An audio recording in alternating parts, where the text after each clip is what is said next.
Excited to be here, right? But what's the word? I can't word right now. Um, Not wanting to see the Wi-Fi symbol come up to say I'm experiencing slow speed. What's happening, people?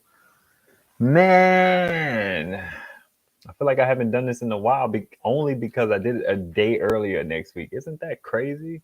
How y'all doing today? It's good to be on live. The folks are not around. My wife just took them to a park nearby so they could hang out. That's something they've been talking about since I got home.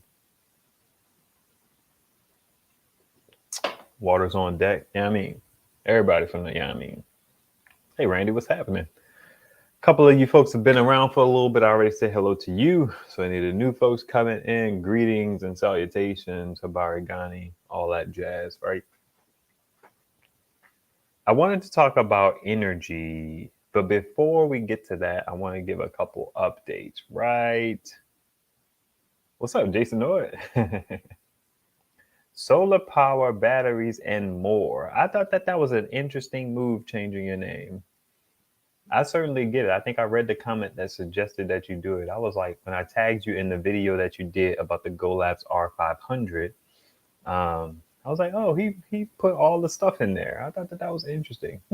I had gotten used to Jason Noy. But anyway, at any rate, I was sitting down. Okay, before I get to that, let's talk about the AC200P real quick.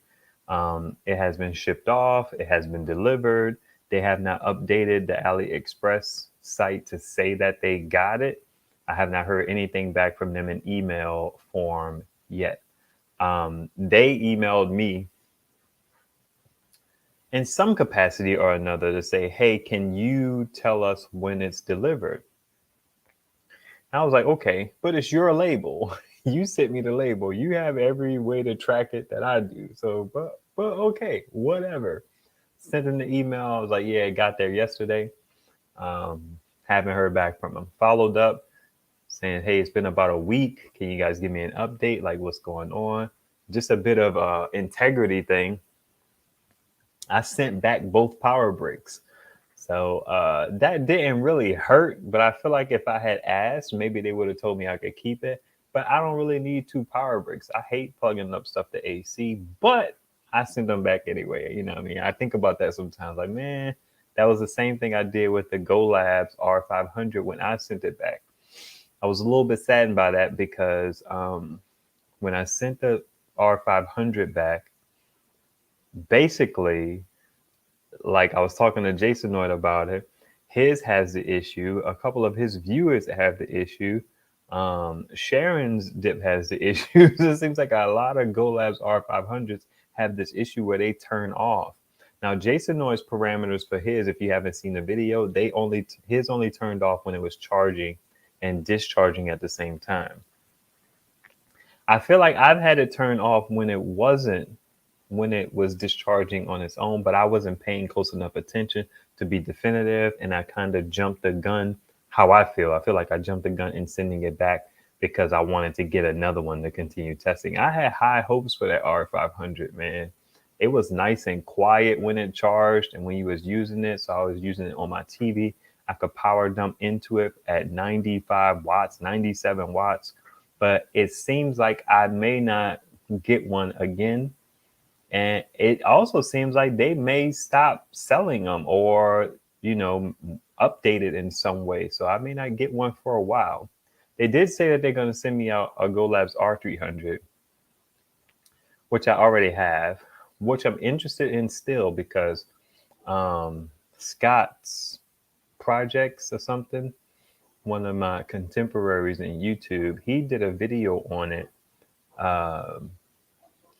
They had a new version. So I want to check out the new version to see a couple of things. I want to see if it still has the quirky USB ports where you have to plug your cable into your device first and then plug it into the power station. I also want to see if you could turn off the beep on the new GoLabs R300. I think the R150 tells you how to turn the beep off. I don't think I've ever looked at the i200 and saw it display or detail how to turn the beep off.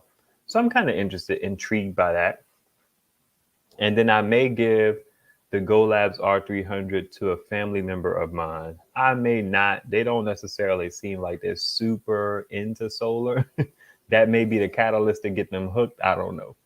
But if they're not interested in it, then I'll probably give it away on the stream.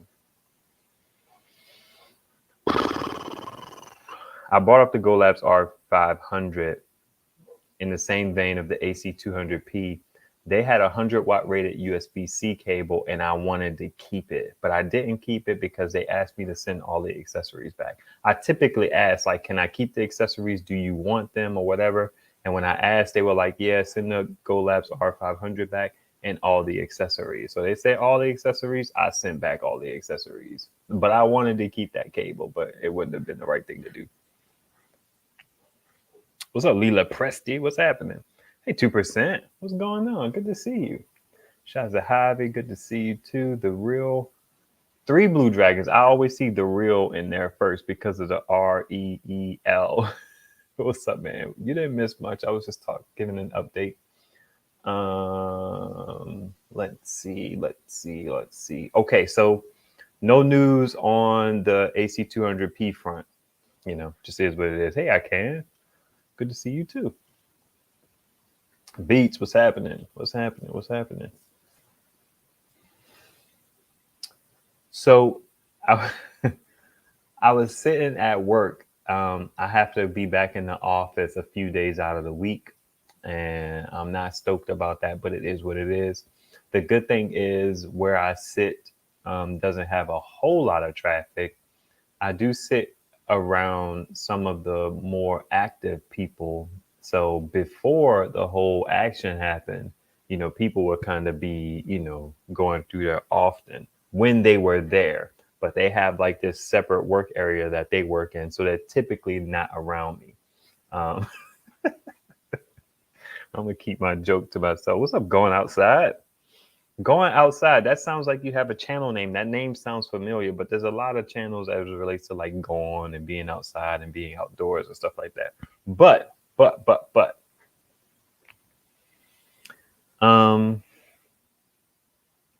So being in the office this week hurt particularly bad because this week has been a banging solar week. Like Sunday was sunny, Monday, Tuesday, Wednesday, and Thursday is going to be sunny. It's just so I stayed home Monday and Tuesday just to kind of like, you know, take in the sun as much as I could, because there's a lot of things that are, I shouldn't say there's a lot of things. There have been a few changes to my layout in my system. I'm going to try and get into all of it. I have a lot to share. But it pains me to have to go into the office this week. So I'm missing out on this primo sun. I hate going into the office on a sunny day. Yeah, it sucks. I know lie. Legit. I pick my days that I'm going to stay home based on the weather. If it's like an overcast day, I'd be like, I can go into the office that day. 100%.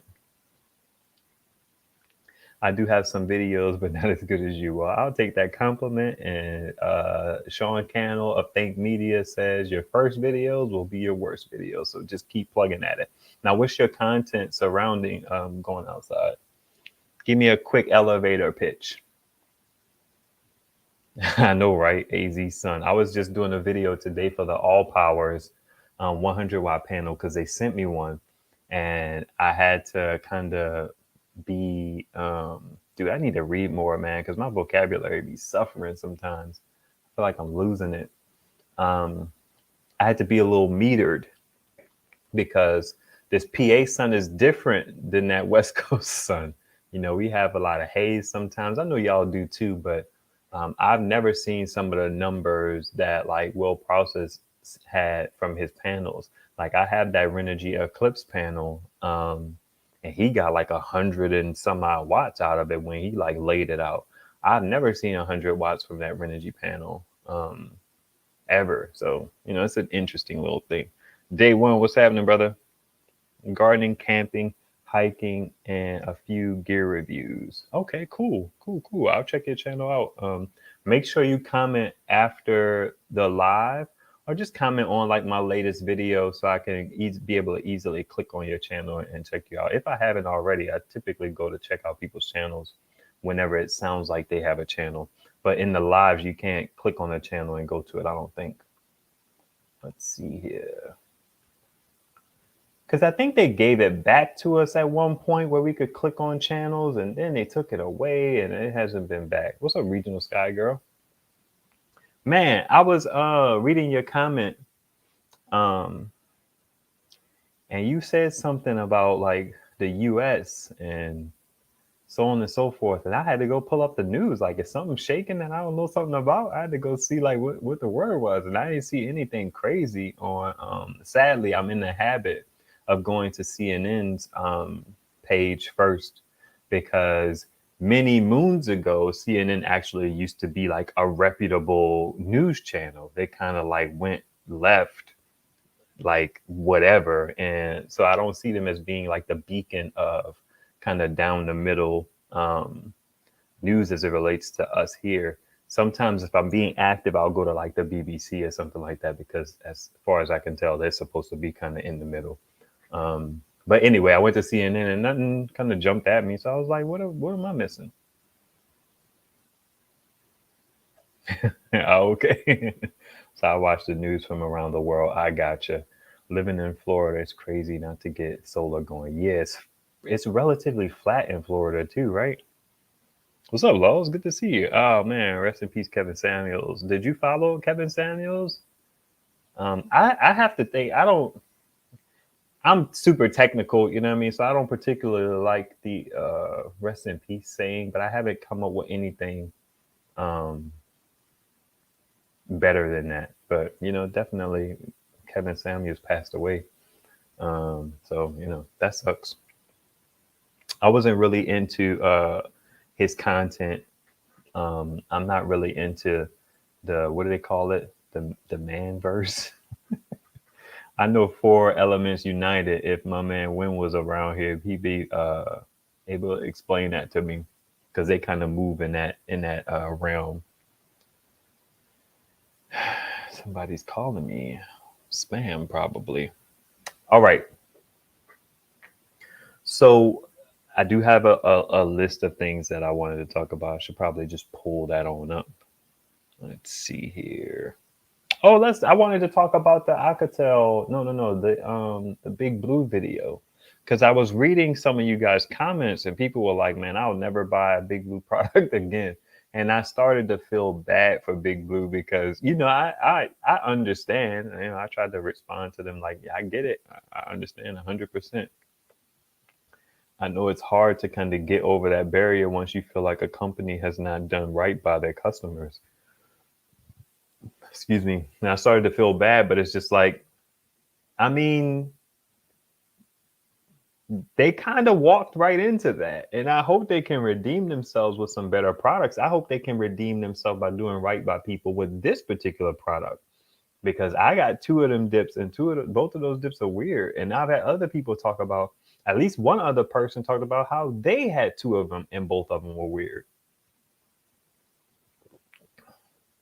I actually, no lie, I changed the thumbnail because my man Wayne gave me like a different perspective, but the thumbnail had said something different, and you know, it, in his eyes it came off harsh, so I had to like sit with it, and then I changed the thumbnail to what it is now, because I didn't want to give the wrong impression. I want to put the information out there. Like, I didn't want to plant the seed and then present the data. So like, it's an update. You take from the data what you will, because the data is the data. You know what I mean? I also didn't feel like my video was super thorough, but I'm not in the R&D department. I spent some time trying to figure it out.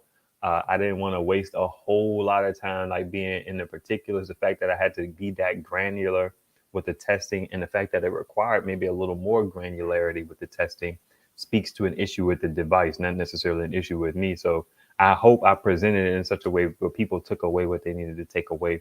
It would have been maybe ideal to keep testing it. And I even had some more footage that I came across, because I had been documenting it for days, which is why it became a bit of a pain to make the video. I hate when I have content that goes over multiple days, because when you don't record something in one sitting, you tend to not just repeat yourself, but you recapture some of the same stuff. And that's what I had to deal with in kind of editing and pulling together that video. So I like to just do it like one shoot, unless it's a specific scene that I need to record later or something like that. But I don't like to have content go over multiple days. Good evening. This is Leroy Tyrone Yomashima. What's up, brother Joe Trot? What's happening? Hey, Ask Ive. You helped me jump head first into solar watching your videos. That's what's up, man. That's what's up. Hey, simple solar for beginners like me. That's what it's all about.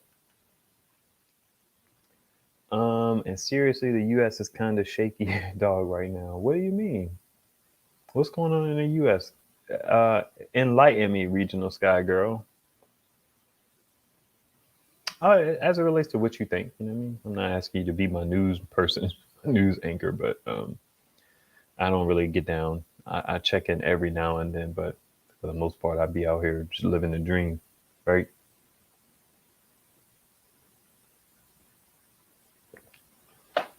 So about this energy, what time is it? We're about 18 minutes in. Cool. About this whole energy thing, I was at my desk, and I was sitting there thinking about all my power stations, and I tried to write them down, and I was doing some math, right? I was mathing on them. They're doing too much. What's up, sleeper? Yeah, I dig that. You know, one could argue that sometimes they don't do enough. But anywho, I was thinking about this idea of, because my wife has been, you know, she mocks me all the time, like, and I mock myself. I'm saying it's pennies, but they're my pennies. So she'll mock me and be like, "You going through all of this stuff just to save 30 cents?" But it's a little more than that. You think about it in the grand scheme of things, with as much solar as I have, and solar being there's redemptive value to being into solar, right? It's not like being into something that, what do they call, is a liability. I feel like solar in some instances is an asset, because especially rigid panels, they last for a very long time. Then we have these LiFePO batteries that have the potential to last for a very long time, as long as the components around the power stations hold up. So I was kind of going down the list of all my power stations, and I have, as far as I could tell, as far as I could tell, right?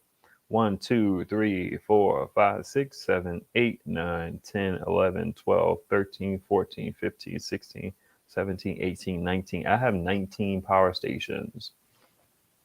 I just got the Alcatel. I have the EB120, the EB70, the Mylan, the Bullbat, BigBlue, Sateki 500, whatever that is, the EcoFlow River Max. I have 2 OOPs, the Alcatel P501. I have the EP320 by Energizer. I think that's what's called, the P320 or something like that. Okay, yeah, P320. I have EP for Energizer. I have the GoLabs R300. I have the Jaggery 300, the Rock Pals, the Smartless, the Sevcoms, the GoLabs i200, and the Bodens. Isn't that crazy? So combined, I was mathing, like I said, combined, I have, let's see. Now I did the math, but I did the math and then I took 20% off of the top, just because you very rarely get 100%. Rarely. You don't ever get your full battery capacity. Now there's some power stations, there's not many of them, but there are some power stations who like they over whatever the word is, like they're over the capacity. So they'll tell you a thing and then it'll have more batteries in it than they advertise, right? I think the Agwe did that. But after I take the 20% off, combined in those power stations, I have 6.7 kilowatt hours of capacity. Now, right? You sit there for a second. I want to show you guys something on the screens, on the 3Gs and the Wi-Fis. Hey man, that Jackery 300 is very nice. It has the USB-C port is a little weird. It's like bi-directional. That's the first kind of issue for me because I have multiple power stations. But I literally, under no circumstances, can I get it to charge a power bank. And these Anchor power banks are weird too. I got these off of the marketplace. They are really like particular about stuff. They're kind of a little strange, but I feel like I got them. These things probably ran about $60. And then if you caught them on sale, they were about $40. And I may have gotten this thing for like $20 or $15 or something like that. Cause I bought like two of these and I also bought one of these, and like the dude he had like quite a few of them, like five or something like that.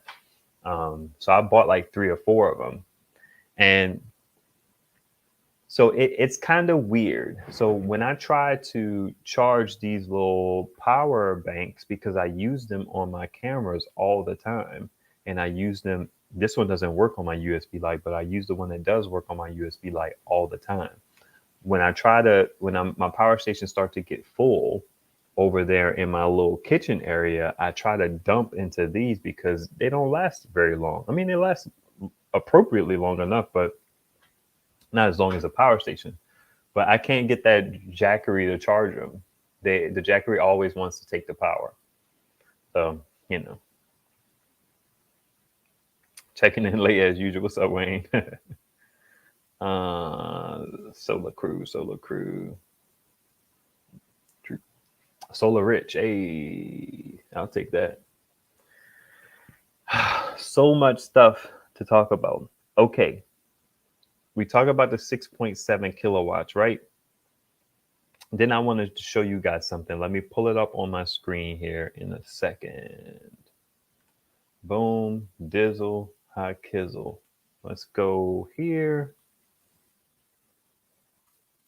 I figured out what was wrong with my power situation. I'm trying to log into my power to see how much power I use. It was just browser based.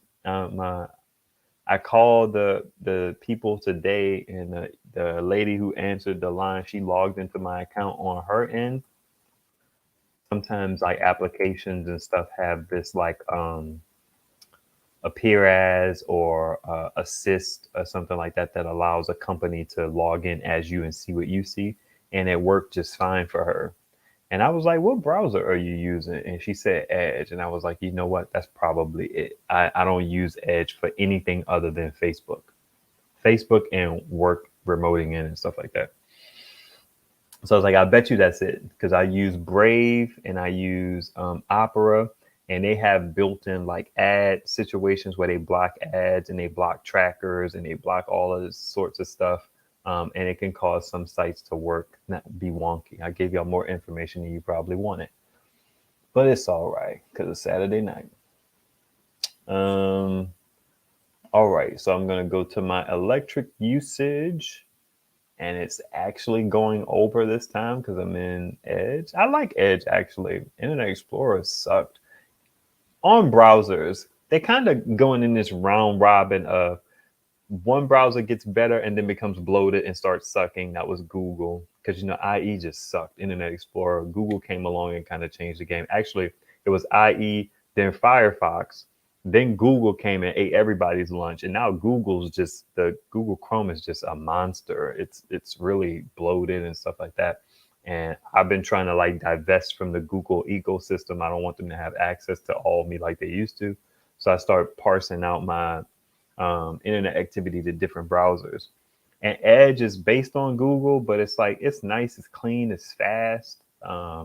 People actually like Microsoft Edge, so I use it too, but I only use it for Facebook and work. All right, so I want to make sure that everything is Irie here. And then what I think I'll do is I'll share this window.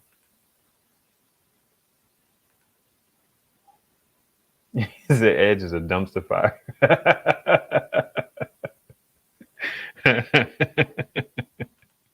That's hilarious, man. Okay. Chrome is an auto is a data collecting virus, and Edge is a dumpster fire. So what do you like to use, Joe? The practical gadgeteer. Okay, let's share that. And let's bring it up. And let's do just that. So right now what we're looking at is energy cost. And it's on, it says bill view. So I don't know why it goes from April. I guess it's showing as much data as possible over a certain range. I want to go to energy use. This is bill view as well. So let's see what we're looking at here. So on May 9th, you can see that I used 8 kilowatts an hour of power, right? You can see 11 kilowatts the day before, 13 kilowatt hours, 9, 9, 8, 11, 8. Listen, I'm blown away that I get like 7 kilowatt hour days. That's crazy to me. That like boggles my mind that our power usage is that low for a family of 6. So what I can also do is click on the day view. And this is what I wanted to show y'all. Y'all can see my max right here is, y'all can see my mouse on this, right? Yeah, Jason Noy is right. Edge is reskinned Chrome, but it's faster than Chrome. I have those power banks. I bought one last year for $7. Nice. I'd like to find a power bank that can take in at least 30 watts. Hopefully these people send me the power bank. I need to respond to their email. They were asking me about how long would I be mentioning the device on live. And it was hard to say like how long. It just depends on what I have to talk about once I have the device in hand, and just like the I don't know. So I wanted to find a video where I talked about the Koval to see how long that segment was, but I just haven't gotten around to it. So I'm just going to respond to and be like, I'm not sure. A few minutes, maybe like 2-3 minutes, because they were like, can we get 3 minutes a piece on each product? And I hate those arbitrary requirements. So it was just like, it was a whole thing. But the low device is cool, though. The power bank is really interesting. I just hope it works out. And then if you guys like it, maybe I'll go grab a few.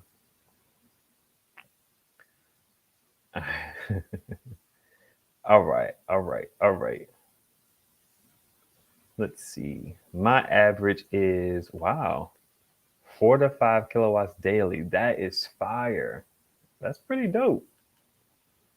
That's pretty dope, man. Jeez. That is bananas that your power usage is that low, man. Jeez, I wish I had power usage envy. So once upon a time, I swear, so much stuff to talk about. Once upon a time,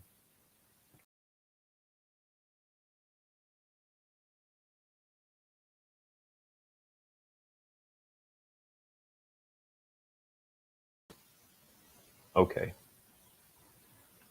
then we'll do that. Once upon a time, there was a grid. There are these Amazon grid tie inverters, and I'm just going back a little story time for you. There was these grid tie inverters back when coins were tight, very tight.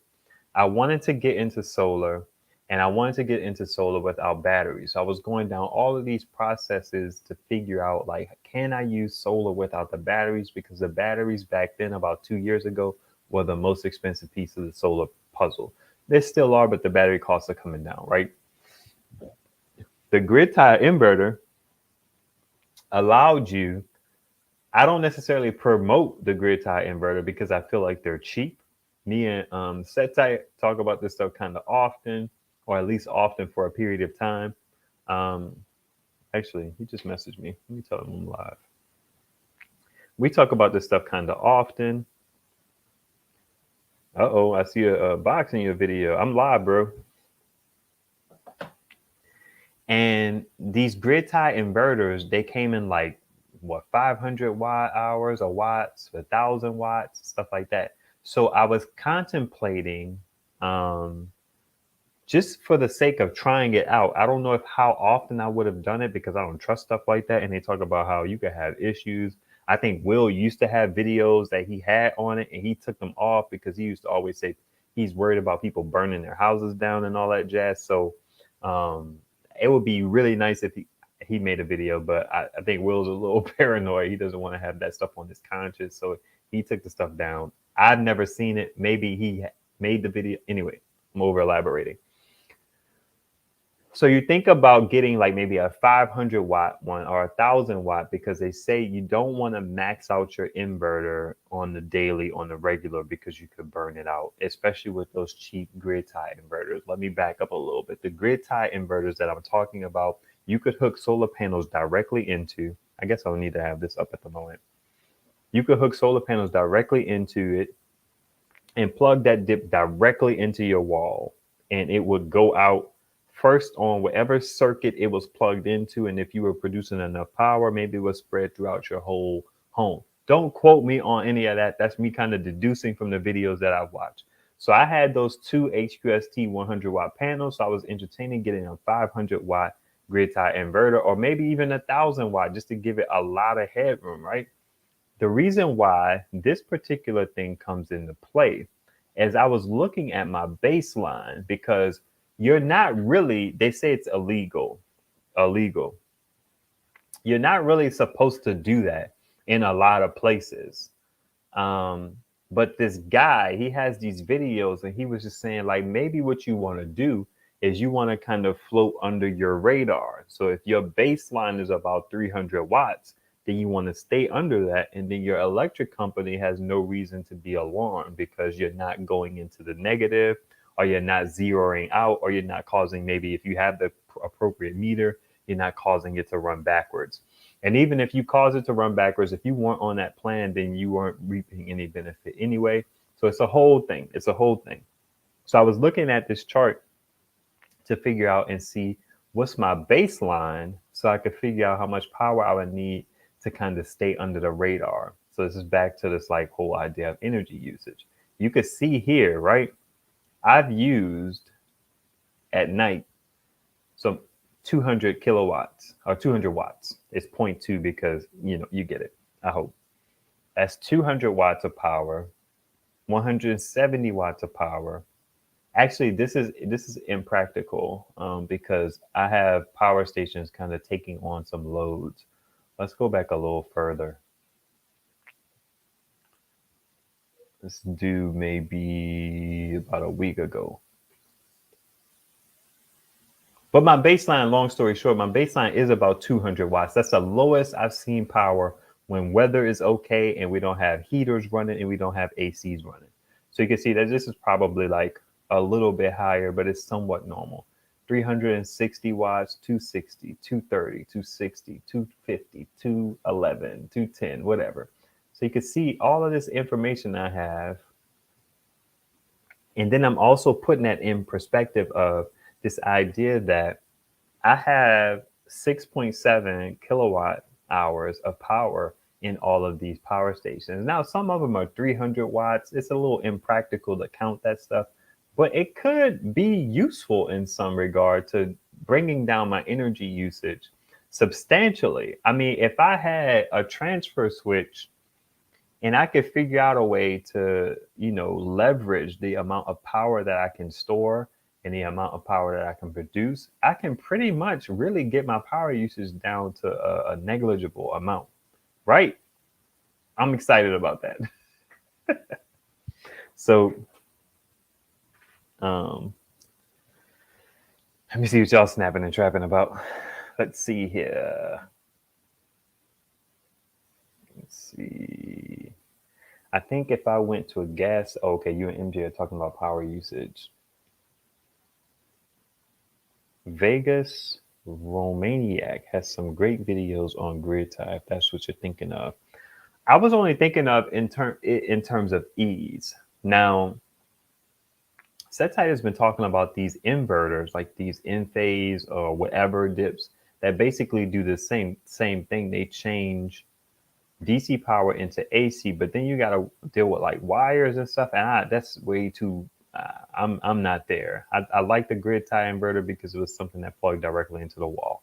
Speaking of things plugging directly into the wall, I have to give a very serious disclaimer because this stuff is dangerous.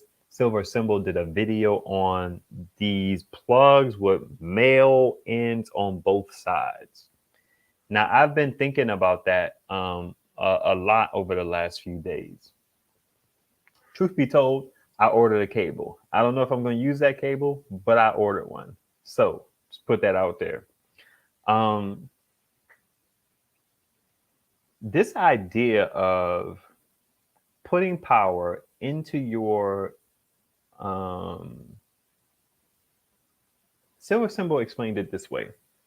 You can take, let's just think about the idea of you build a house. That house is not connected to the grid. You're in a situation where you get one of these male to male AC cables and you have, let's say you have a EB whatever 240 or AC 200 Max or EcoFlow Delta Pro or whatever. You could buy one of these male to male cables, and my understanding is, based on his video, or Mount Allen, if you still watch the videos, please reach out to me because I would love to talk to an electrician about that. But the electricity will flow through that house from that cable going into that outlet. That electricity will electrify that entire house, or at least, let's keep it simple, that circuit that it's plugged into. But electricity doesn't just stop moving at a particular circuit. So I had this idea that, you guys, listen, dangerous stuff. Please, I cannot say it enough.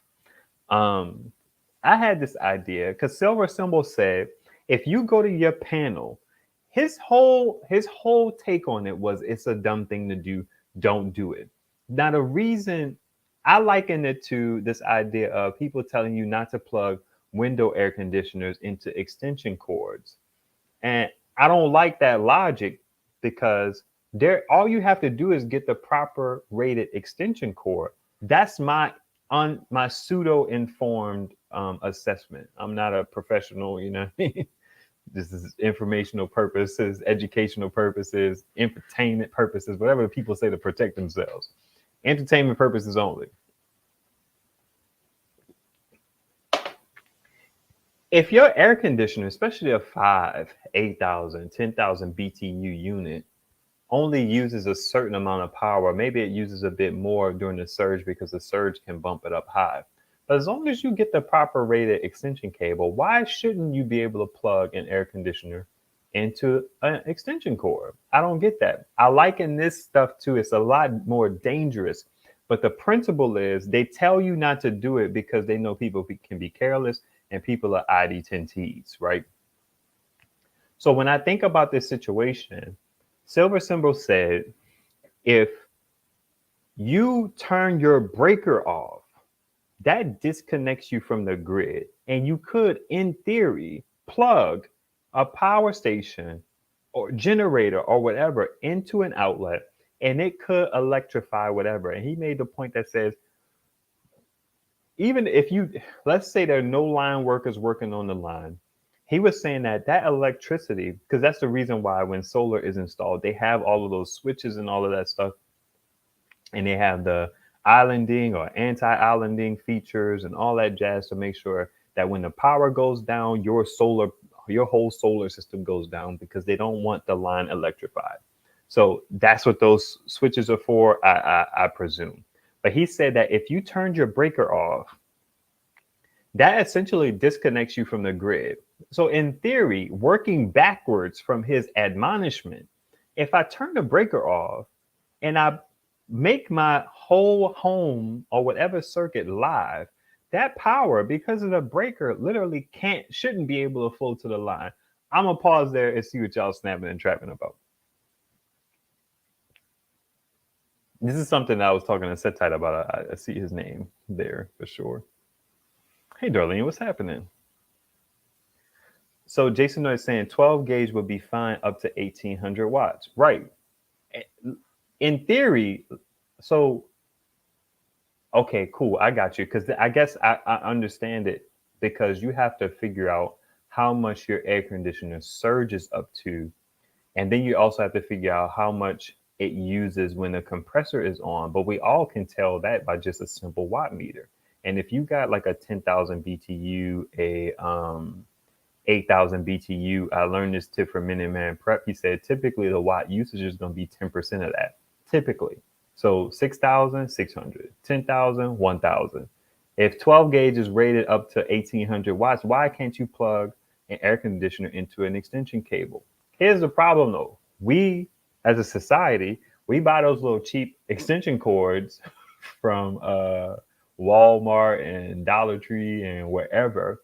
And then 9 times out of 10 or 8 times out of 10, they only have the 2 slots on it. So then what we do is we take a 2-prong and adapt it to a 3-prong, and we want to plug an air conditioner into it. Or we take one of those little cheap power strips that aren't even surge protectors, and we want to have the AC, the cable box, the TV. You know what I mean? It's like that. So I feel like that's why I likened it to that, because people are not informed, they're not thoughtful, they can make mistakes. So then what we do as policymakers is we make it illegal. Instead of like educating the public, we just say nobody can do it. And I hate that one size fits all approach. Okay, let's read some of these comments. I'm working towards a transfer switch for sure. All right, set that is around. Male-to-male AC cords should not exist. They are disasters waiting to happen. Okay, let's pause there for a second.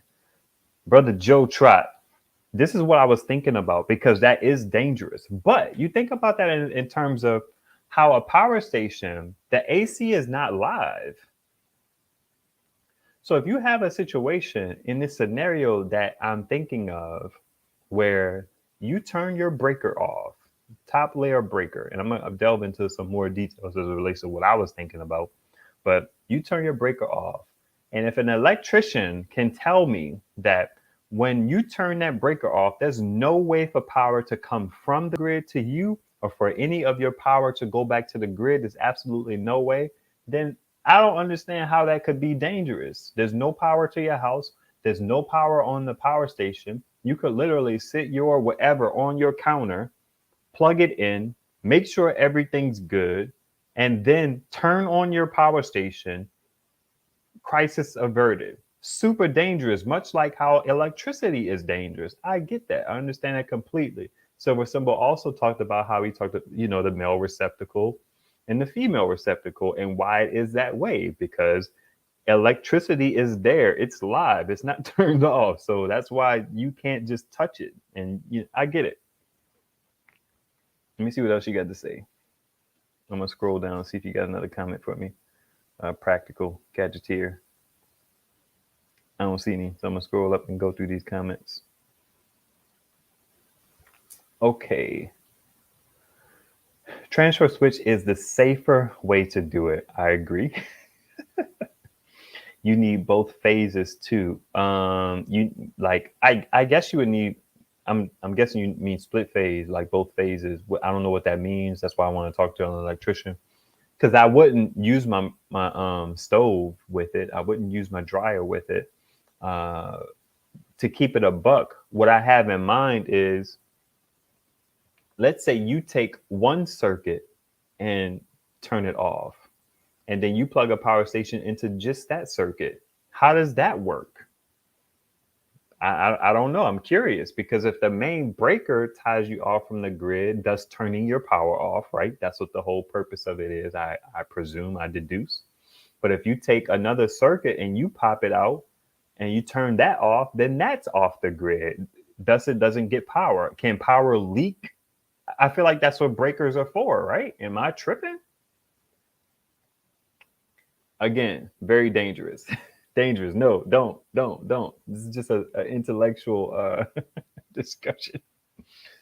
Oh, man. What do they say? Hypothetically, if someone were to. Hey, Dominique Unique. You shouldn't need two phase if you're using That's like always talk about ghetto. Ghetto generator double-ended cable. It's 120 volt AC.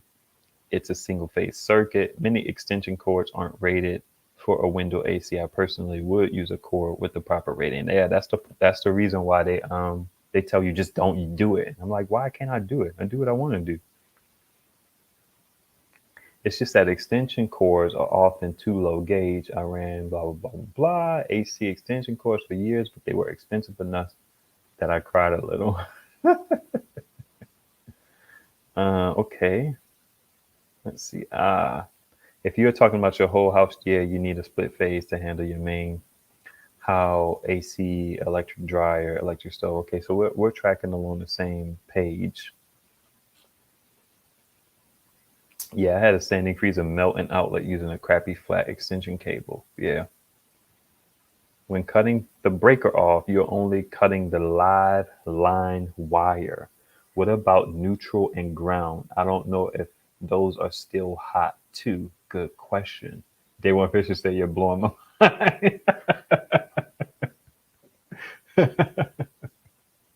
That's crazy, man. I don't know how this stuff works. And I'm trying to find out. I'm trying to learn.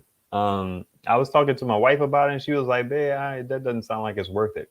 And I was like, "Electricity is dangerous, but in theory, it's kind of simple. I mean, it's just it's flowing through the house at all times. You turn the breaker off, it turns it off.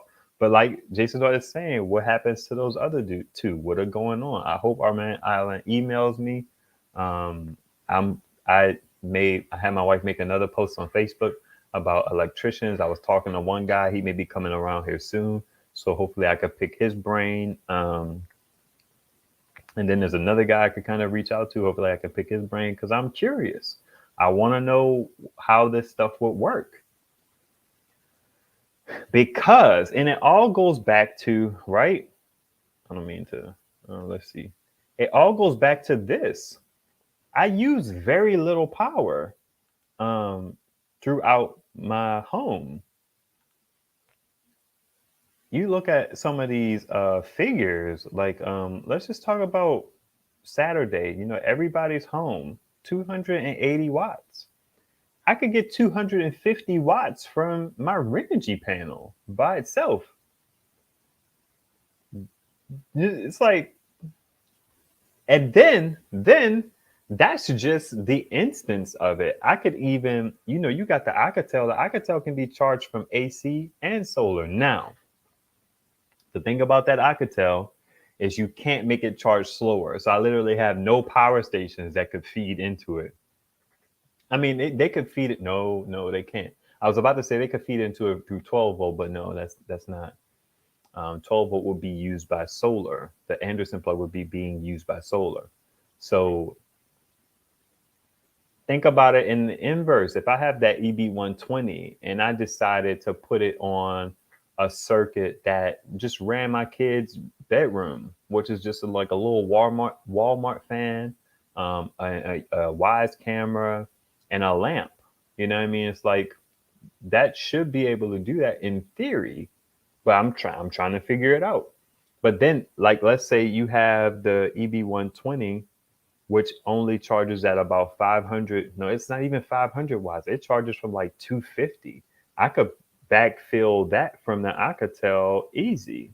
And then the Alcatel has 2,000 some odd watt hours in it on paper, like 1,600 in real world. So, I mean, I could run power their room for a good little bit with that little bit of power that they're using. So that's the basis of all of this. Like you look at, and I imagine right here, this is from 3 to 4. I imagine my wife was either running a heater for some strange reason or cooking.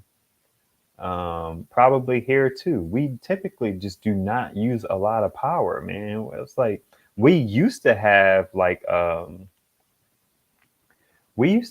what was typical for most people is 18 kilowatt hour days, 21 kilowatt hour days. We may get up there in the summer. Hopefully I can avoid some of that by using my bigger power station to run the air conditioner, because we lived in this house without AC for years. when we got AC, I felt like we were cheating in life because it's just like, man, it was this easy. I'm a central air dude. I had central air my whole life. So I wasn't accustomed to these window units, and I definitely wasn't accustomed to getting a window unit used, which I'm like a marketplace beast out here in these streets. I be wanting to get like air conditioners for like $100.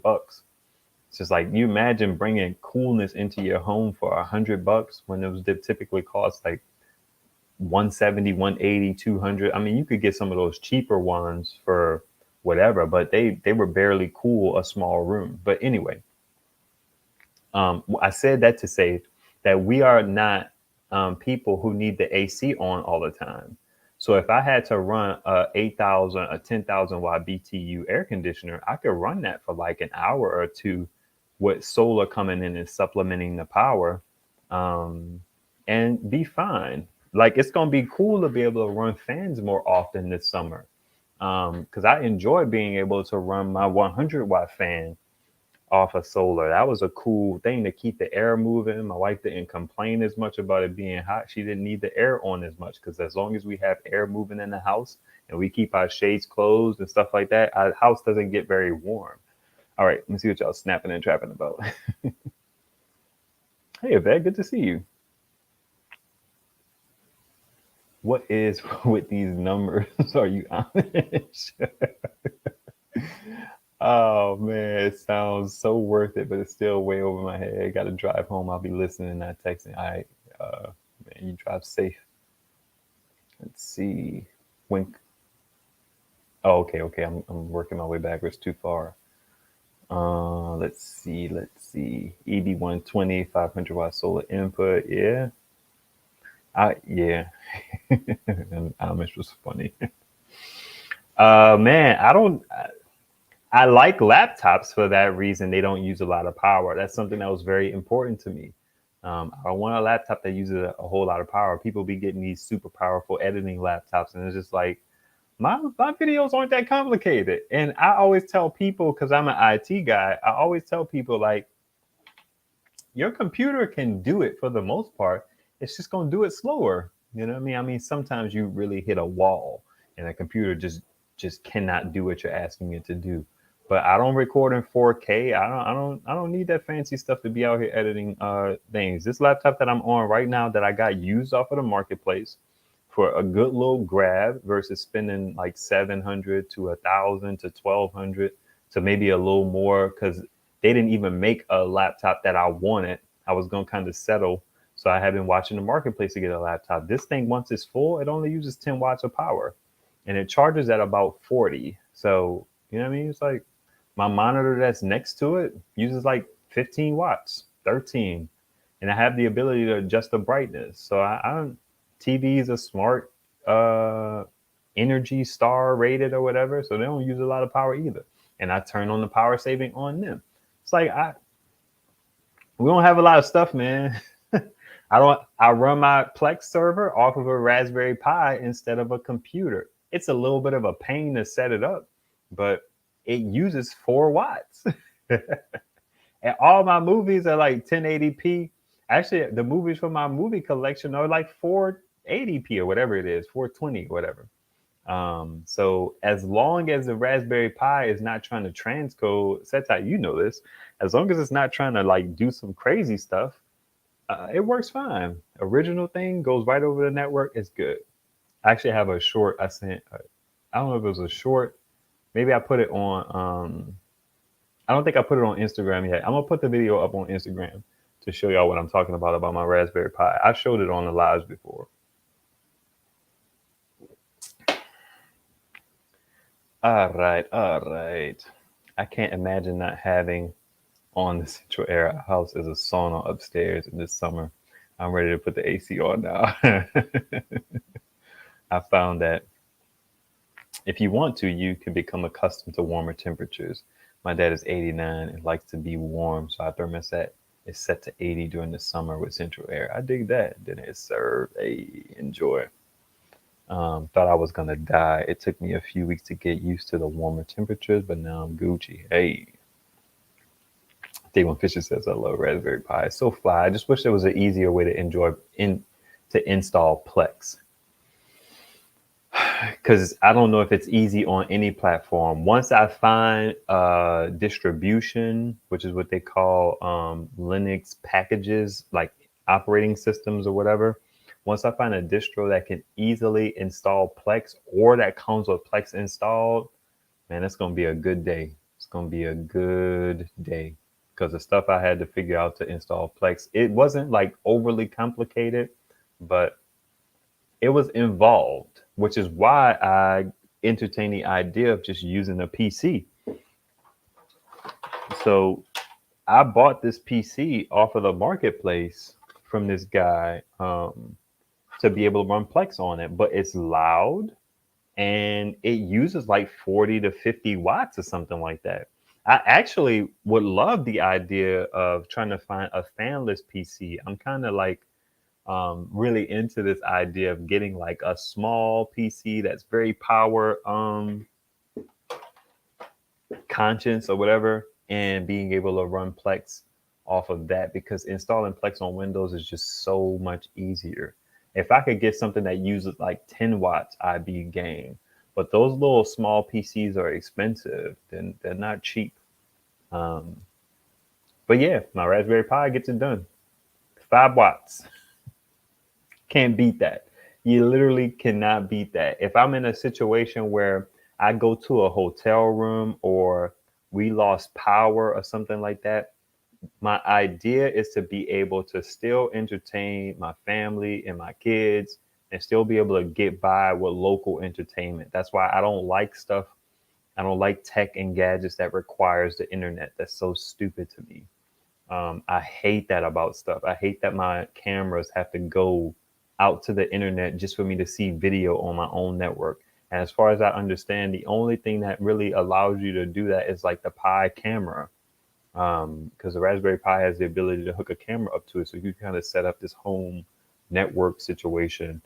But all of these internet connected cameras, they need the internet. And that's just so stupid to me. I don't want to keep ranting on that because that it gets on my nerves. What's up, Siobhan? Kimber Jack, good to see you guys. All right. So let's regroup here and see what we're dealing with. Turn around and see what you're peeping at.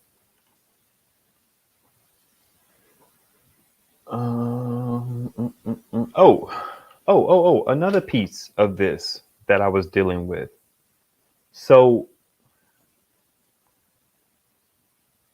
I had the ability, that was just my power stations earlier when I was talking about 6.7 kilowatt hours. I had the ability across all of those power stations to store that type of power. And I could be getting more bigger power stations. Remember I had that poll of who was going to send me my first big power station? It was Alcatel, right? I don't even know if Alcatel was an option. Let's see here. So I had this idea, right? You think about 6.7 kilowatts of power times 14 cents per kilowatt. I came out and I did the math, and it saves me about $1 a day if I have that much power stored in there, which makes sense. 6 times 14, 6 times 20, take away 6 a few times and all that jazz. That's about $1 a day. Now, that doesn't sound like a lot because energy is so expensive. But when you get a bill for $100 and you realize that you could have saved $30 on it just by the simple fact that you had solar, especially if you live somewhere that has sun cracking every day, that's $30 off of your bill. That is not pennies. That's not chump change. Now, I have a much bigger kind of situation going on, but it's still feasible to be able to save power with solar. It's just so little, but it adds up. And the only reason why it adds up slowly is because energy is so cheap. And energy is not cheap everywhere. Everybody pays the same for solar panels, but not everybody's electricity is the same cost. So somebody who's on these time of use plans and all that jazz, like solar is a look, you know what I mean, to save those few coins on it. And then I had the situation where I was looking at the idea of my panels and what my panels produce. So I did some rough math there, and I can produce about a kilowatt an hour. And what I did was I did it times 7 because that's a realistic amount of sun power that I get because I move my panels for the most part. So that's 7 kilowatts a day. And I think that equates to about the same thing. It's a little over $1 a day. So I have the ability to store $1 a day worth of power, and I have the ability to produce $1 a day worth of power. Now those kind of can wash because if you're using the power daily, then it's kind of going towards the savings. You're not storing it. So it's an interesting thing. So as like the solar panels produce, I'm either storing it or I'm some hybrid form of storing it and using it at the same time. So it's still about $1 a day, no matter how you look at it. I think I could be getting ahead of myself mentally there. Yeah, I'm gonna pause there. It's interesting. I see somebody at Sue around here. Sue, did you are you around here? Nice. That's what's up. Oh man, I'm gonna have to message you, Sue, because that's exciting. That's exciting. You got that power station, and yeah, we're gonna leave it there. I'm so psyched for you, Sue. That's what's up. And thanks for stopping by the live too. Let's see. Let's see. We have Wise and Google cameras, and I don't like that aspect either. Yeah, it's annoying.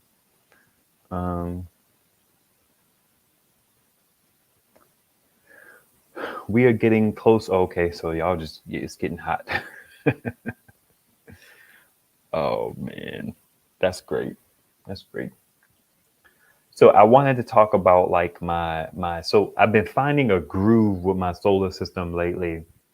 Let me actually it's funny, Susie. My wife is getting what's up, LA Times? My wife was like, you know what, babe? I'm trying to find some balance with these panels because I feel like they're just everywhere. And that's a fair point. So I have been thinking about, and I've been talking about it in a couple videos that I haven't put out yet. Speaking of videos I haven't put out yet, quick deviation. Yesterday, I believe I recorded like a behind the scenes day in the life kind of thing because it was just fun. All of these like little scenarios and zones that I had going on. So I recorded a pretty cool video that I'm gonna post on Patreon first whenever it's ready, and then like maybe a week or so later, I'll post it on YouTube. So the people who rock with me on Patreon can get it early. No pressure. No pressure. It's still gonna come out. It'll just be a little later. But my wife was like, the panels are like, eh. So right now, I have my big 200-watt panel. The plan was really to have that be the only panel on the back porch. And now I've found so much of a groove that those 2 panels that I have back there now, which is the Renogy Eclipse and the HQST 100-watt panel, I haven't even really been using them. They were kind of like bonus panels to be able to charge my Rock Pals and my Jackery 300 just to bring that point home. The Rock Pals only charges at 72 watts, which is cool for those panels because they don't always bang out. The Jackery maxes out at 85 watts. So it wasn't even like 100-watt to 100-watt panel. I got all of these power stations, but most of them are really limited. And as I get more power stations, a lot of these power stations are going to be given away and will fall off my list of being useful because they have all these caveats with them. So I'm really looking forward to getting some newer power stations, being able to make videos on them and use them around the house instead of the ones that I have now because it's it's a chore sometimes. I shouldn't say it's a chore. I don't think it's ever a chore to me personally, but it's a chore in theory because I never feel like whatever. I run around the house all day. I don't mind it. But just after a while, you start to feel like it'd be nice to not have to. But I'm going to use my power stations because I live a thug life. So that's what I'm going to do. So what I'm probably going to do is I'm going to put the Renogy Eclipse probably away and the HQST panel away Or maybe I'll start with just removing the panel that I have on her balcony so she could at least have that one space where she doesn't have to worry about panels being in her space. She was talking about the back porch and how, should she abandon the idea of being able to just go and sit out there? Because those panels, because of the summer months, they can't just like hang out on like my grill or up against a wall and be out of the way. Sometimes I have to lay them flat so they can maximize from the sun that's coming down.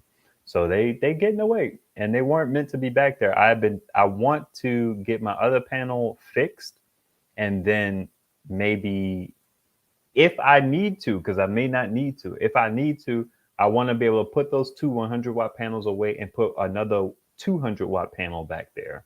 Because then I have one panel I'm moving instead of two panels. That's a little more easy to kind of get out of the way when it's done, put out there so it can bang out, adjust as is needed. Now, it being so big is going to be interesting, but maybe something like a 160 or a 150 or whatever they come in would be ideal, because it'll have a little bit of a smaller footprint than like a 190 or 200. So I have to think about that, and I'm gonna make moves on that soon, because they need to be able to enjoy the outdoor spaces and not feel like they have to step all over my stuff and deal with my cables and all that jazz. Let's see. I do have quite a few panels, right? What do you think about the EcoFlow new air conditioner? I haven't seen anything on it yet. I saw an Instagram post by EcoFlow. They kind of teased it, but overall, like, I've never even watched a review on that other air conditioner. Isn't there another one out there? I want to say Max Air, but that's the RV stuff. What's it called? The Cool Breeze or something? There's another air conditioner, portable air conditioner out there. I also think maybe Wayne and I were talking about that one, and he was saying that one doesn't have the separate exhaust and intake. But don't get me to talking about it. I've never even watched a video on it. That's how interested I am in something like that. So I don't really have thoughts. Dumb question. It's probably not a dumb question. What station gives you the least amount of trouble? That's a good question. That's a very good question. Let's see. Yeah, I was coming through to see some vids on 100-watt panels. Saw you were doing a live. I gotcha. So the thing that gives me the least amount of trouble, let me tell you what first comes to mind. The first thing that comes to mind that has impressed me out of a lot of the power stations that I have is that the bull bat just kind of works. When I've had issues with the OOPS, the BigBlue, even the EcoFlow, I had an issue with that battery. I've never had an issue with that bull bat. It's lithium ion, so is the EcoFlow. It doesn't quite max out at what they say it should, but I think that's a voltage thing, because I went for lower volts. What did I go? I went for like lower volts and kind of like higher amps, or did I go for higher volts and lower amps? Yeah, most of my panels are like higher voltage and lower amps or something like that. So maybe it doesn't like that volt amperage combination. Maybe I can squeeze out that power if I had like a folding panel, a folding 200-watt panel on it. Maybe it would get up to like 160 or something, kind of like the EB70. But I wouldn't put it quite in that category. But maybe it is. Maybe they don't advertise that as 200 because they know it's not going to really ever get 200. But if I had a 25-volt panel, maybe it will get like 160 that it's supposed to get. Maybe it has the same 8 amp hard input limit on it. But my EB70 doesn't give me really any problems. That cable died on me, and that sucked. I happen to have, it's actually right here. I need to go put it in my solar bin. You know that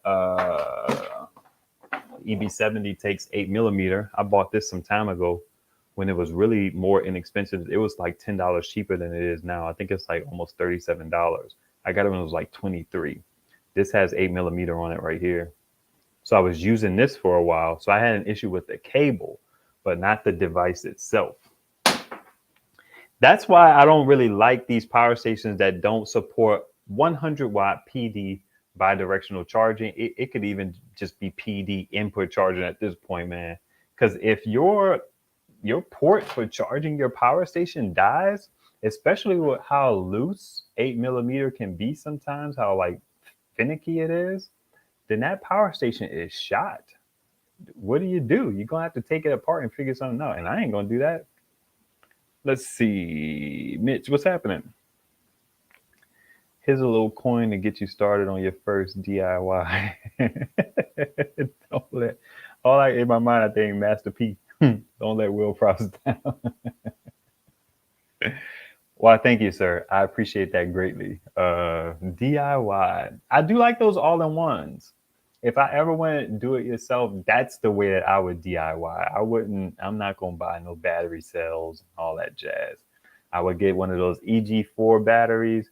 I get like a Grow Watt, MPP, LV, whatever.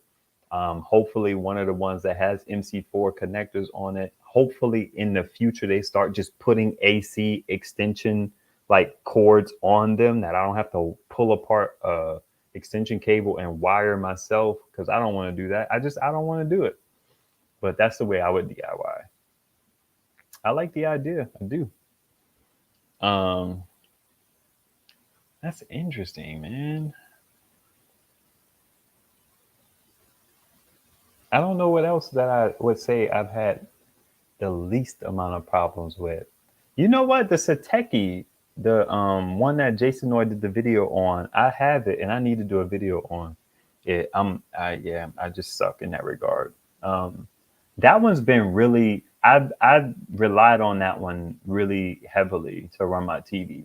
It doesn't have pass-through charging and it has a weird input port. But it's LiPo and it works. I ain't have no issues with it. But that's not a high bar to hit to just work, but it works. It works fine. I like it for that reason. I like the BigBlue until it started getting all weird, because even though they didn't have pass-through charging, they worked. They just did LiPo, no fan noise when you're running a lower load on it, which I'm really a fan of. But I couldn't dump power into it, so I always ran the risk of my TV turning off. I was running my internet turning off, because I would have to unplug it to plug in something else, because even if I started to charge it, it would turn the AC off. So, excuse me. Oh, I told y'all I purchased the RAV Power. That was like the Koval thing that I showed y'all one time, but it actually came in. And I purchased this because I'm looking forward to this idea of, once I have bigger power stations, I won't be like out here penny pinching to charge a 60 watt input like the Energizer P320 or the GoLabs R300.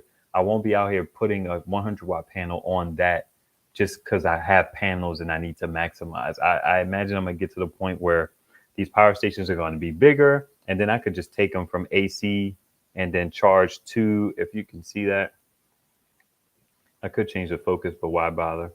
Those two PD ports are rated at 60 a piece. Jason Noy had a video on his Koval one that he had, but I couldn't find that one for the price that it was when he first did the video, or when I saw it. So I never messed around with it. And then Koval didn't actually have that one to send to me.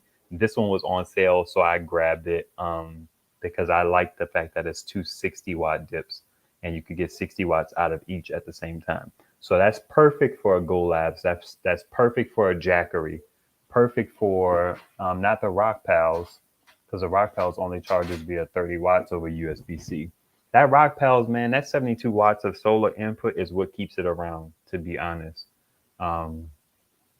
Its usefulness is dwindling down. So that one is on the, if I had to make a list, which I probably will, this is my list that I made at work. If I had to make a list, the Rock Pals is on the list to go. The Mylan is on the list to go. The old Oops is probably something that's going to go. The Smart List is probably something that's on the list to go. And I think that's about it. Even the whatchamacallit, the BigBlue is interesting because it can not only double charge from those USB ports, it's LiFePO, and it can triple charge. So even though the screen is wonky, that doesn't necessarily, I mean, I'm annoyed by it, but it doesn't necessarily bother me because I'm used to like micromanaging power stations. So it's like I know how much power I should be able to get out of it. I'm used to being intentional about that, and I could make it work. Or I could just throw it on something that if it died, it didn't matter, like a light or a camera or something. It would run that camera for a couple days. Let's see. I have 5 power stations and 10 solar panels, which have to be relocated due to summer shade in my yard. You should do a video about that. That'd be cool to see your setups. It would be cool to see all of you guys' setups. Like, nice, quick, like this is my, somebody did a video about the Overcast, showing me how they over panel their system. And that was cool to see that video. Hopefully you get your hands on the CN505 sometime. I think I'll like it. I do. I love the fact that that thing is 5525. I think the Babine T and Frank did a video on his Babine, and I think also you have the Babine, but it wasn't able to get up to 100 watts of solar input. That's not the biggest deal because these panels don't put out 100 watts, but it would have been nice to be able to at least hit that 100 watts. Then you know for sure that thing could be charged in 5 hours. But I didn't like that it seemed to sit at about like 87 or 85 or 82. But yeah, I like the fact that it's LiFePO. I like the form factor on it. I like the 5525. It's a cool little device. It would be if I got that one, then version 1 oops could definitely go. You know what I mean? So it's kind of like, that's kind of like how my system is rolling. Some of these things don't have something that can particularly replace them, but to be able to get rid of, yeah, I don't want to go down that path, but I wish I could have, I wish they would send me the CN505. I'd look forward to that. Just got here, Being Energy. What's happening, brother? What's this app is going to do a DIY? No, but if I lived in a house that was conducive to that, that I had a little space to kind of spread out a little bit, I would do an all-in-one and one of those EG4 batteries because I don't have to worry about breakers and like fuses and stuff like that. I love that it's kind of like they've simplified that. I'd be into that all day. I'm still like low-key into that like right now. The only thing is me having to wire this stuff into the device, and then it has to be mounted and then put somewhere. Like my garage already ain't that big. It's gonna have to be down there to begin with and all this jazz. I've been thinking about low-key. I've been thinking about this idea of, because my wife is talking about the panels. We're supposed to be able to cut these trees down soon. And then my idea is to have the panels kind of be able to live up there in some capacity, which would be good because that fence, all like, if you ever seen any of my videos, I guess it's the other way for y'all. I don't know how y'all are seeing this, but my panels are leaning up against sometimes a little brick enclosure for my driveway, a barrier or a wall or whatever. And the sun south facing sits here. So these panels leaning up against this wall will essentially go up over the wall. I guess I'll bring that closer into that little area that the wall is being a barrier to. So then they're not in the driveway anymore. But then the real question is, how will I deal with those cables? Because right now the cables cut across my driveway because I have them running under my garage door, and my garage door has the gap on the opposite side of the driveway. So I don't know if I would cut away a piece on the other side of the driveway of the insulation that's there that's already like jacked up. So that's not a big deal.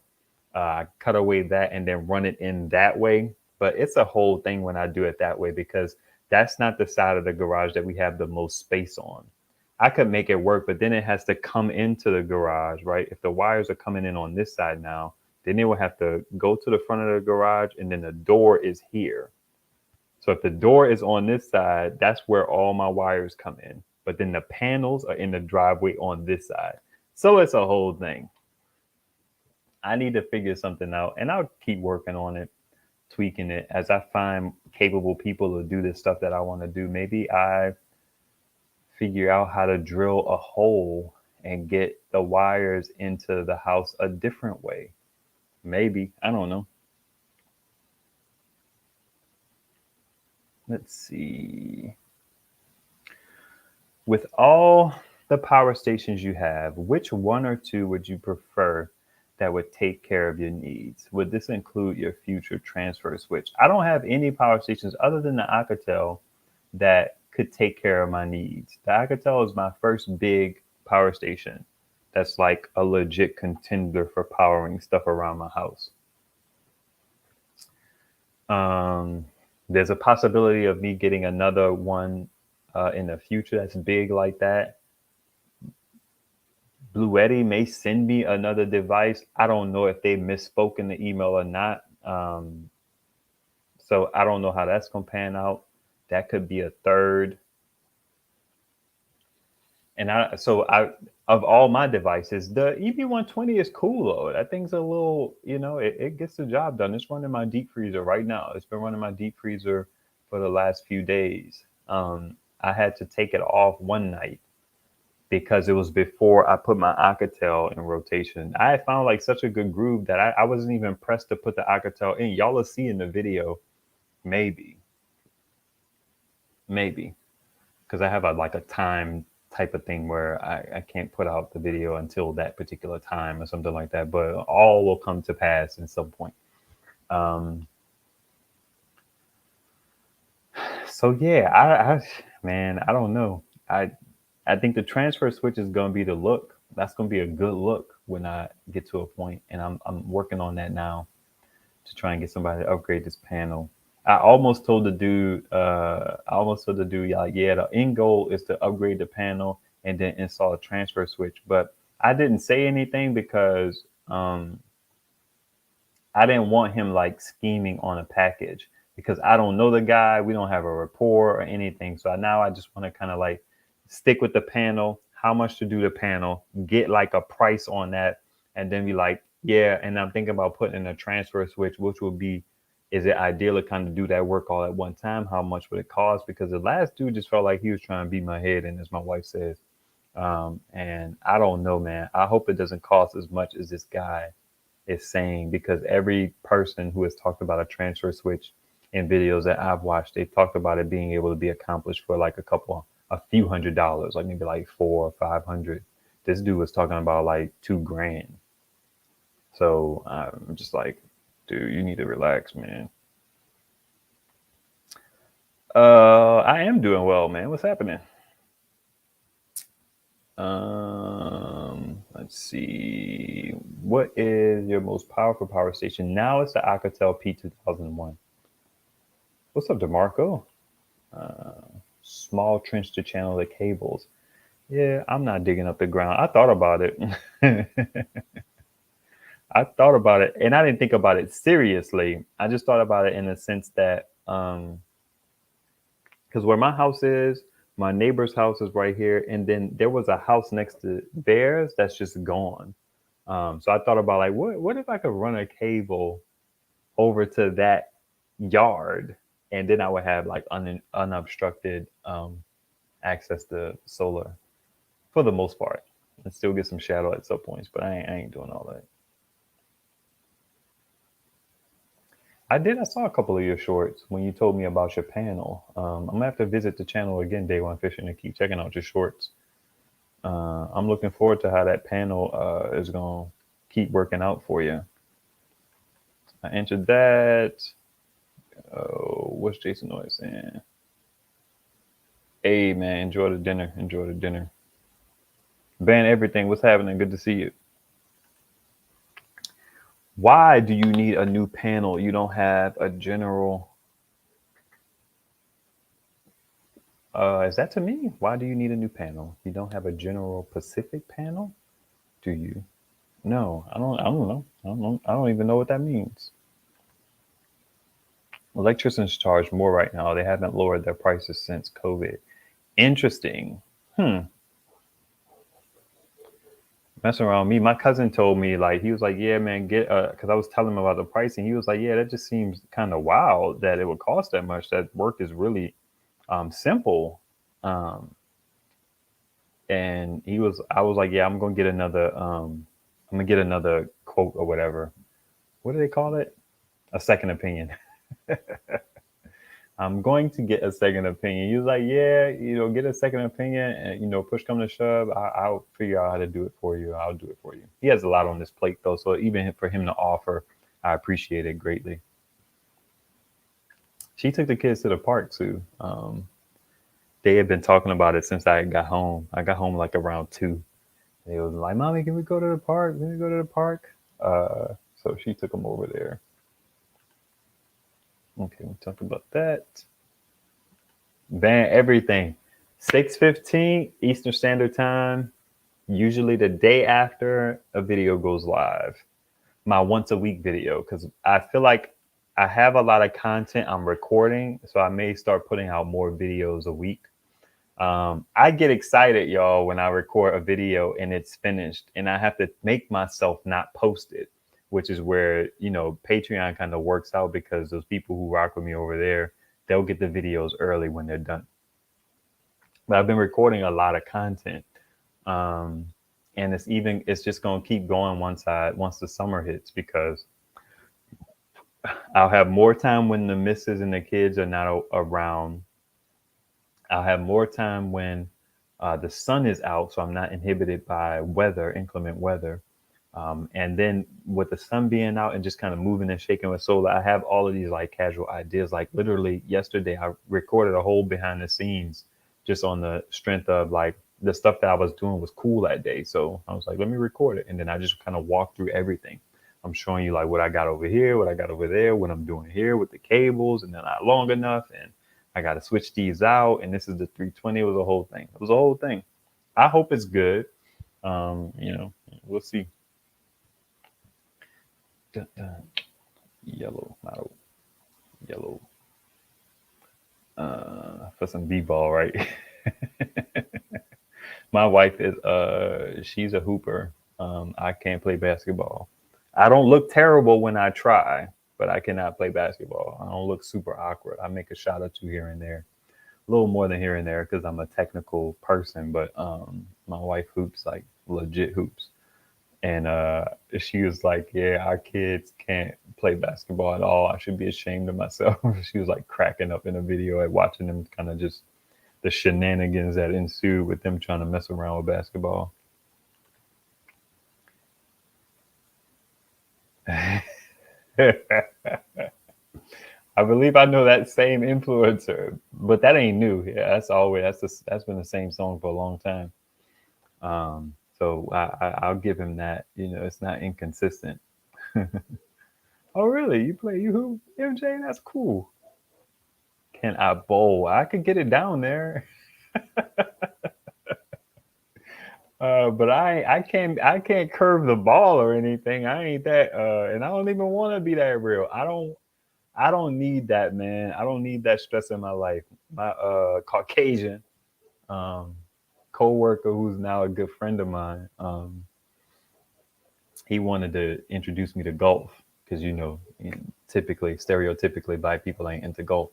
And I know we brand new now, but y'all know what I'm saying. At least my black folks know what I'm saying. He wanted to take me to play golf, just to like drive a couple balls, and I was into that. I was going to do it, but I feel like I don't want to. I'm too old, and not that I can't do it, but I'm just like I don't want to endeavor to get into a hobby that requires that much time and skill to get good at, and also has it where it comes along with that amount of frustration. I don't have time for that, man. I don't want that life. I don't need hobbies like that. Nah, I'm good. So what I do is I'm an intellectual. I read. I consume information. I have thoughts that I like to share. I'm not the I'm not the hobby cat, just out here doing stuff. Oh man, no basketball. You taking your black card? Oh man, yeah, I don't hoop. I don't hoop at all. We even before we had kids, we messed around with tennis for a little bit. I enjoyed tennis. I wasn't good at it at all, but I like the exercise. I like the running around. My wife, because again, y'all know I just said I don't need hobbies or all that. She's the one who was like about the tennis, and I'll tell you something. It was because we had a dog back then. We we were walking the dog, or we took him somewhere or something like that, and we saw this black couple playing tennis.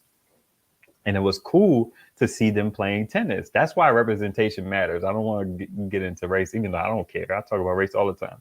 That's why representation matters, because when you can start to see something, you can imagine yourself getting into it. So my wife was like, "Oh, it'd be cool to play tennis." So we got rackets and all that. And after like maybe like a month or two, she like bailed on it. I was like, "How you going to introduce me to this thing, and I'm enjoying like the running around and the exercise of it, and then you don't want to do it no more?" It's the same thing with the treadmill. I got the treadmill because she wanted a treadmill. I'm an exercise bike kind of guy. Um, I'm not a runner. I don't want to be out here running. We got the treadmill. She never uses the treadmill. Never uses it. Years. Never used it. Armand Allen is in the house. I appreciate you, sir. Most people have smart meters now, and the power company knows as soon as you have a grid tie inverter installed. You must have an agreement with the power company to do that. Facsimile. Let me. Armand, I want to talk to you about this idea of how circuit breakers work, in a sense of, and I'm not looking for you to necessarily give me advice. I'm not looking for you to give me approval or anything like that. I don't want to put you in that position. I don't want to put people who are watching this into that position. But I just want to understand. Silver Symbol talked about backfeeding his home and how that was ridiculous and just wasn't smart. Um, but he said in the video, he's like, in theory, you could turn off your breaker and then power your home during a power outage by backfeeding power into it with one of these like male to male cables. But you shouldn't do that. And his reasoning for saying you shouldn't do that is like, what if somebody goes down there and turns the switch back on? And I'm like, yeah, if was a fifth, like they used to say back in the day, we all be drunk. It's like, sure, anything could happen, but my wife don't touch no freaking panel, and my kids are small, so it's only me. She barely wants to learn how to work a power station, so nobody's going to turn the panel back on if I turned it off. So, but the theory was, yeah, you could do that. Isolate yourself from the grid, and then the power just will flow through your home and it will never go back to the phone line. My question is that how all breakers work? So if I took a breaker, popped it off, and let's say that's the breaker that powers this area that I'm sitting in right now, which also includes my fridge, could I then turn that breaker off and power that circuit? And what does that circuit do when you put power into it? Jason Noy actually had a really interesting caveat and question that he put into words that I couldn't. But the question was, what happens to that? He said maybe it's the something that turns off, but what about the ground and the live or something like that? So I'd be interested in your thoughts on that. If you don't want to answer it here, I understand that, but can you email me at solarquestions@askive.com? Let's see. So DeMarco says you can electrocute a power line worker in a power outage. But that's what Silver Symbol was saying. He was saying that if you turn your breaker off, then power, no matter what you have going on in your house, does not leave your house. So think about it. Think about the transfer switch. The transfer switch is essentially doing the same thing. You have something that tells it, do not get power from the grid, switch it over to here and only get power from here. That takes those circuits that are typically on the grid, or and however electricians do it, and it switches it over to their own thing. It's still the same plugs in your house. It's still the same situation. So I'm trying to understand how that stuff works and if it could work in theory. I'm not saying that y'all should definitely not try that, especially not off of the word of me, because I feel like Joe Rogan, like I'm an idiot.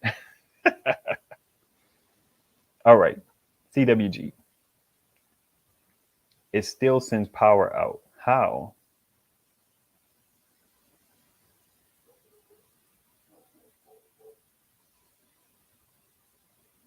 So it just doesn't let power in, but it still lets power out. Is that what a circuit does? The circuit breakers? Because that would be interesting.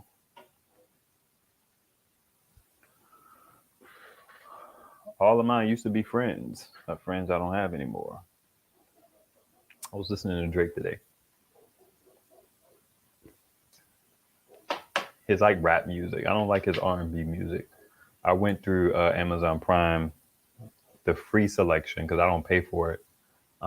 And I had not been familiar with Drake other than his popular songs. So I went and I listened to all of his songs. This is how picky I am with music. I went and I listened to all of his songs. And then when I heard a song that I like, which is typically his rap songs, I added it to a playlist. Whenever I'm in the mood to listen to Drake, I go and I listen to that playlist. So, yeah. On shuffle too. I'm not anyway. Random information. Okay.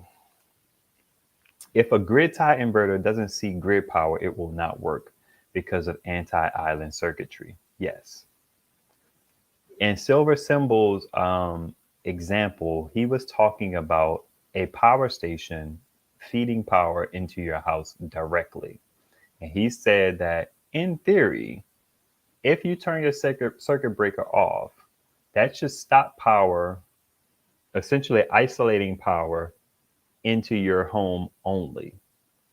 And then his cautionary tale was just that, like, yeah, but what if somebody turns the breaker back on and the power is not restored and you're still powering stuff into your home? He said that it could even travel to your neighbor's house.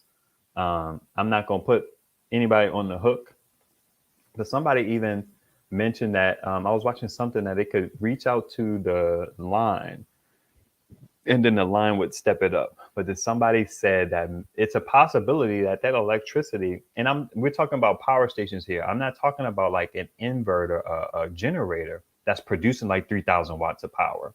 I'm talking about a situation where you like 1,000 watts or whatever. What that could possibly, my understanding of it is that will have to travel through your home. If it does go to the line, right?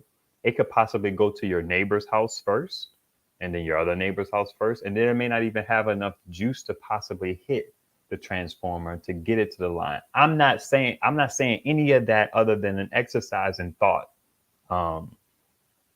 not practical, like hypothetically speaking, right? Let's see.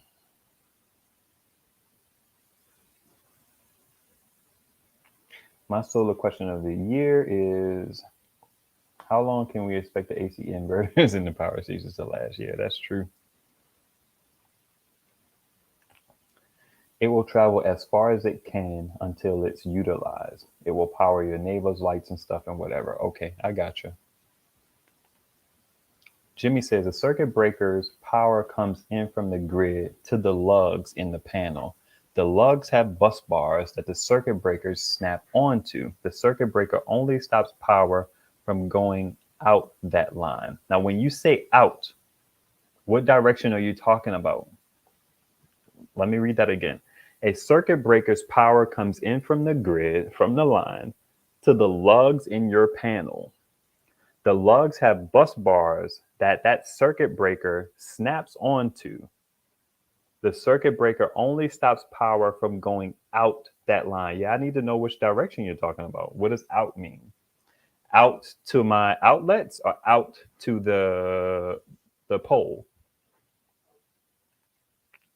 You can get an interlock switch to prevent someone from turning the breaker back on. If you that's interesting. I never connected the dots. Shout out to Prepping on the Creek. I never connected the dots of the interlock switch, but I always felt like it was stupid compared to a transfer switch. But I get it now. The interlock switch is essentially the same, right? As the, let me read your whole comment. You can get an interlock switch to prevent someone from turning the breaker back on. If you turn your main breaker off, power will not backfeed the grid. I feel like that little gif of Oprah being like,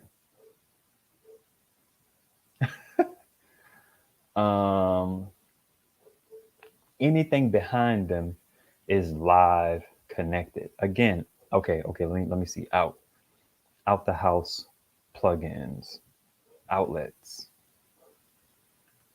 He means out to your neighbor's pole, lineman on the pole.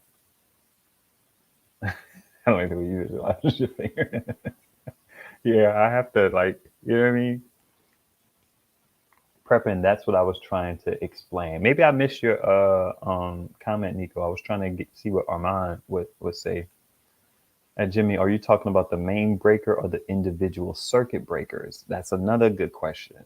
It's like, that's what I'm curious about. Okay, power flows in both directions. That's why you would need an interlock switch, as prepping mentioned. But you don't need an interlock switch.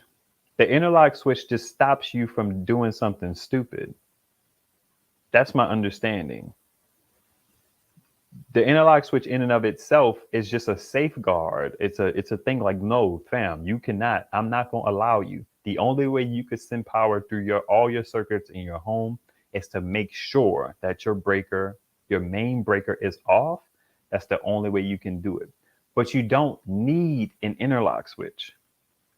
I mean, in terms of like the function, I know law-wise you have to have one, but the function is, yeah. Okay. I watched a video where a power station was hooked up to a breaker, just like you said, and it burned up the power station. Not worth it. It was caused by the power company neutral. That's interesting, and that's what Jason Noy was talking about. He had to go to dinner, but I was curious about that.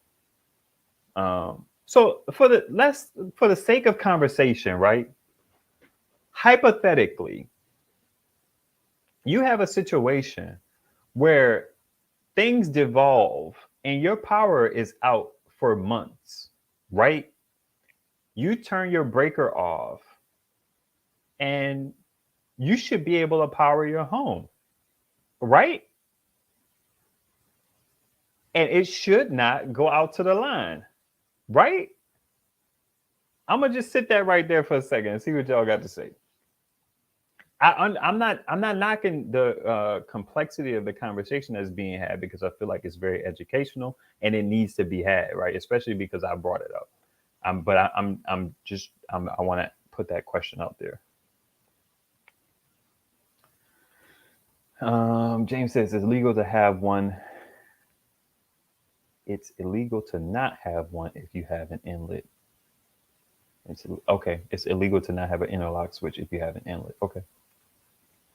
What kind of ATS do they install with a Generac LP generator? I imagine ATS means automatic transfer switch. Many years ago, I changed a light switch and turned the power off completely. My mother-in-law decided she wanted the power back on. I wish I had that switch then. I gotcha. Thank you, sir. I appreciate you. I will hit you up. An interlock switch is only needed because of safety. So yes, required for law, electric company safety, not for functionality. It will work without, but you could get in trouble. I dig it. I appreciate that candor, Jimmy. A transfer switch will change your life. Don't think about it. Like Nike, just do it. I'm trying, DeMarco. I called one electrician and I was messaging another. And the one I was messaging is probably supposed to come by tomorrow to look at the situation. Now, the interesting thing, I don't know how it's going to work out, because old boy wasn't even asking me what I really wanted to do. He was just trying to come out. I'm going to message him in a minute and be like, it's a free in-home joint, right? It don't cost nothing. And I get the feeling that they're probably used to dealing with people telling them stuff that is not necessarily accurate. So it's just more so worth the time to come out. But I would think like with video, chatting, and pictures and stuff like that, you could at least have an idea. But homie has no questions, none.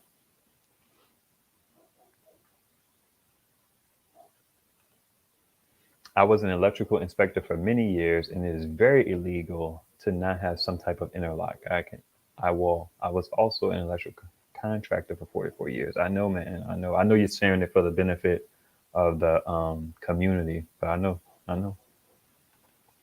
Um,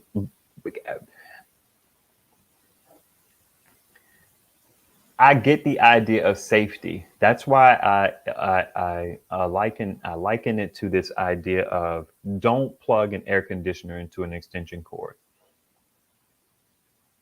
I feel like some I get it. You know what I mean? It's like I understand people have to, but we're so adherent to these idea of like laws and rules and stuff like that. And it's just like I imagine that the reason is because you can cause yourself bodily harm, right, by doing this stuff. But at the end of the day, why does the government care if you cause yourself bodily harm? I I understand the idea of protecting those who can't protect themselves. I understand the idea of protecting people who didn't know what you were doing. You know what I mean? It's like I understand the idea of protecting people because you're in close proximity to someone. Because if you burn your house down, there's a potential that you can do damage to other people's property and so on and so forth. But I feel like if you out wherever you are, you should be able to say like, look, I live alone. There is a fire break around my property. If I burn my house down, God forbid I perish in the fire, what do I need to do to get y'all to leave me alone? I feel like we should have options like that. That and then if I hypothetically, because I ain't trying to do none of that weirdo stuff. Um, I just mean like having that mindset and being left alone. Not that living alone is weird. It's like you should be able to just rock out, man. It's like why do I have to adhere to all of this stuff? Now I'm trying to be reasonable. You know what I mean? Because maybe you cause an issue, like you said, there's somebody on the line. I get that. You can electrocute somebody. I get it, 100%.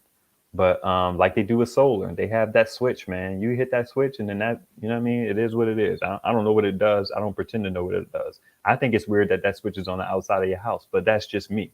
Okay, whatever. All right, let me see what y'all talking about. Whenever you get a chance, watch this video. This guy uses a Bluetti via transfer switch to power most of his house to offset his blah, blah, blah, blah, blah. I think I know who you're talking about. Is it kind of like a newer guy in the space? I watched some video. I commented on it because the glee on his face was just, it was dope.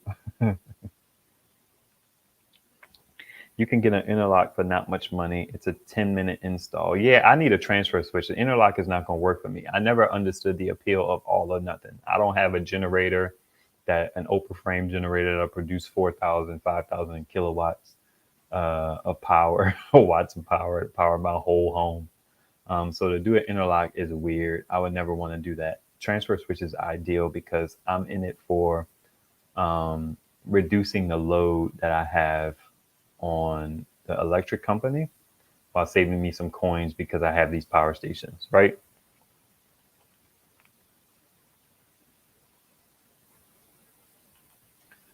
They tried to charge me 10K pre-COVID just to dig. Yeah, I couldn't even understand the absurdity of that statement because I don't know nothing about that. Okay, this is another thing. If you were to pull the circuit off of the grid panel and connect that to an electrical circuit with something else to power it, as long as the circuit is not connected to the grid panel, it's doable. Gotcha. And I feel like what it is it's essentially, I'm going to say transfer switch, but it's a transfer without the protections in it. You know what I mean? It's just like if I pull a circuit out, um, like I said earlier, on my kid's room, and my kid's room only pulls in, like 50 watts. It's only using 50 watts of power. I could run a little, you know, voltage is voltage. It is what it is. But it just does. Okay, let me give you another scenario. So there's this idea. I have this thing right here. This is a surge protector or whatever it is. It has a switch on it. So in the male to male, you got the cable with two males on the end. People say it's dangerous because it's live. Absolutely. That's terrifying. You touch it, it's a problem. But we're already in the habit of not touching these things, right?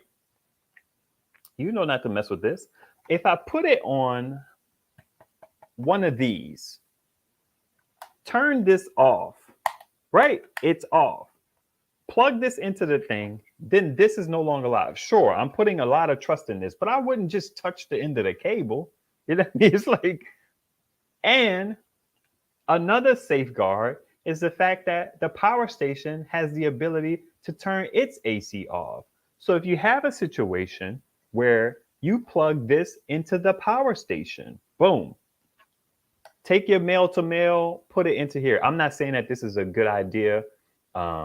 Ideally, in my mind, I would want to find something that has it would be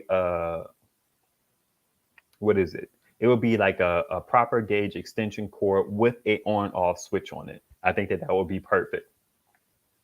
Turn the switch off, plug it into the power station. The power station is off. Plug the male to male wire into one of these, plug it into the wall where that circuit is off. And let's just say my whole breaker is off. But for the sake of the example, plug it into a circuit where that circuit is popped in the box, no longer getting power. Turn on the power station, turn on the extension surge protector. It's in the wall. That circuit is live. I feel like in theory that should work. Illegal, sure. But illegality in this instance is just about safety. It's not that you're doing something wrong. You're just doing something that could be dangerous and potentially problematic for your personal situation. And no matter, and with regard to how far that carnage can spread, you could be responsible for a whole bunch of foolishness. I get that. But this idea of illegal is annoying to me sometimes. Let me see what y'all snapping and trapping about.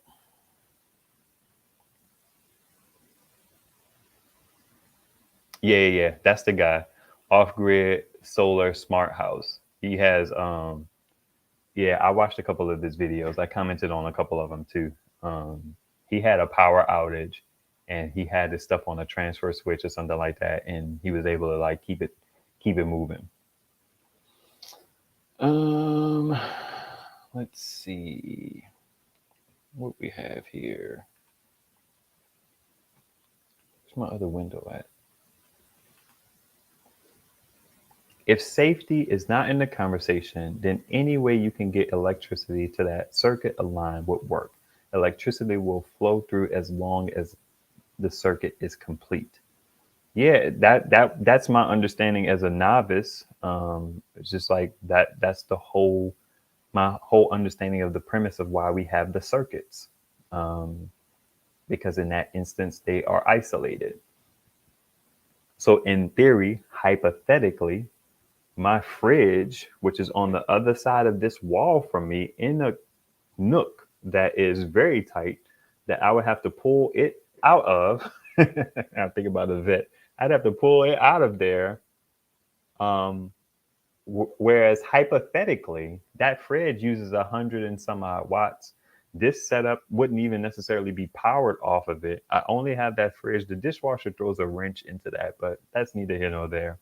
I could essentially power that fridge from solar by simply plugging in a male-to-male switch with all of the precautions that I want to take to activate that circuit. And then that circuit is no longer pulling power from the electric company. I just think that that's really cool. I think that that's interesting. And I don't know if I have the confidence to try it, but in theory, I think that is cool. Flip that breaker, plug the double-ended cord into the Alcatel and the wall, Gotta flip the breaker first. I tried with the AC 200p and it refused to backfill a live circuit. I gotcha. Yeah, I dig that.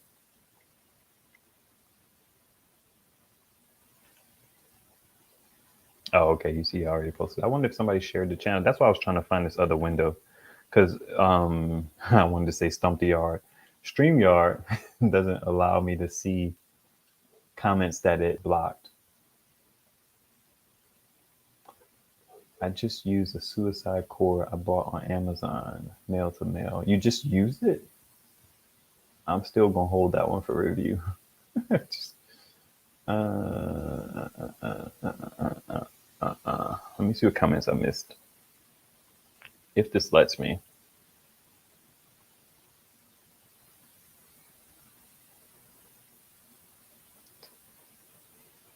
Money. Gotta run. Okay. And breaker is just what it says. It breaks the circuit.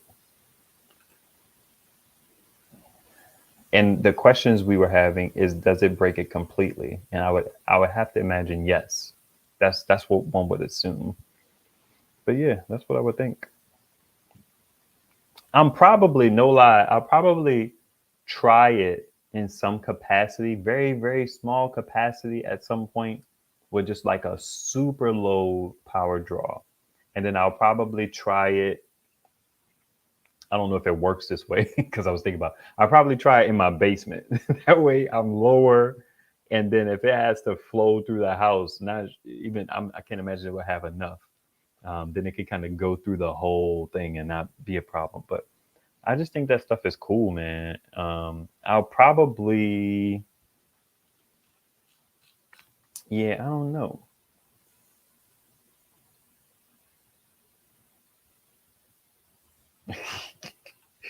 I wonder if I should do a short video showing the super illegal procedure. So that's what I'm thinking about. Just being on YouTube. There's like another platform that like Rob Braxman is on. It's called Odyssey or something like that. It's like a weird two-prong system.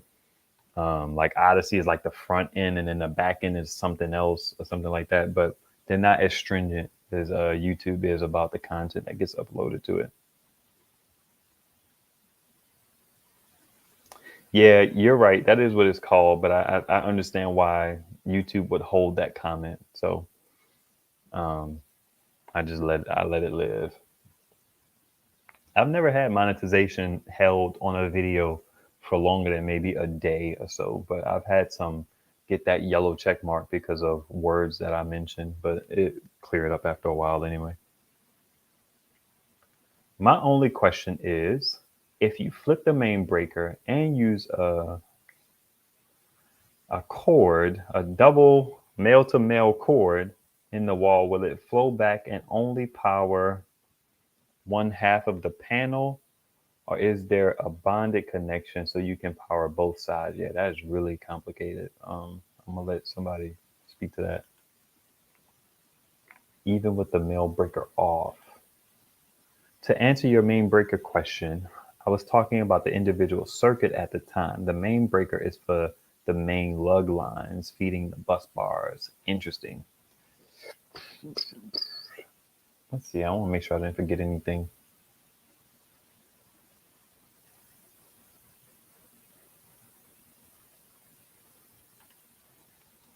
I did not. I think I covered everything.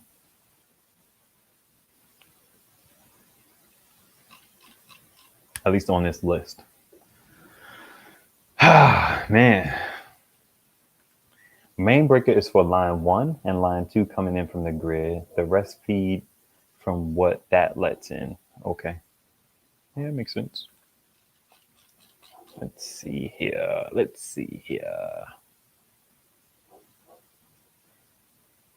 If I missed your comment, comment it again. My bad. I was trying to get caught up. It's not a whole lot of comments, but you know, planes on a snake. All right, folks. Y'all have any questions? Preguntas?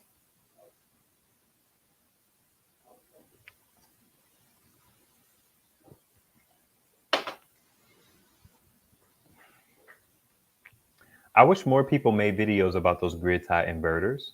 I wish that there were better quality grid tie inverters. even though legality comes into play. I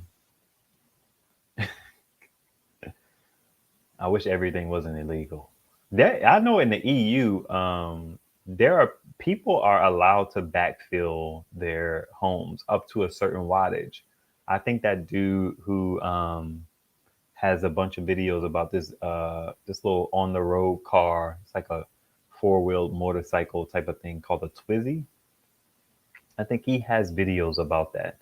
But my understanding is that somewhere else they are able to backfeed their home up to a certain amount of watts without having any problem from the regulatory body.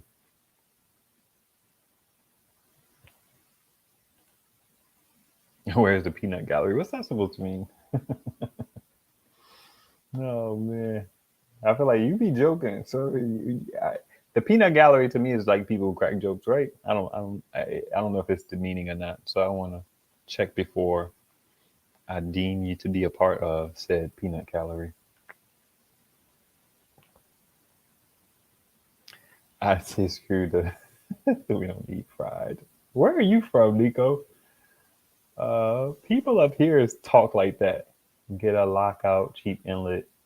I'm gonna get a transfer switch. I can't do the lockout inlet stuff because I won't have enough power to power all of this stuff.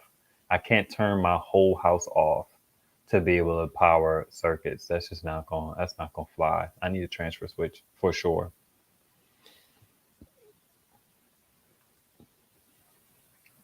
Cover your butt. I don't think there's anything wrong with trying it other than legality. But I'm curious about it. I am.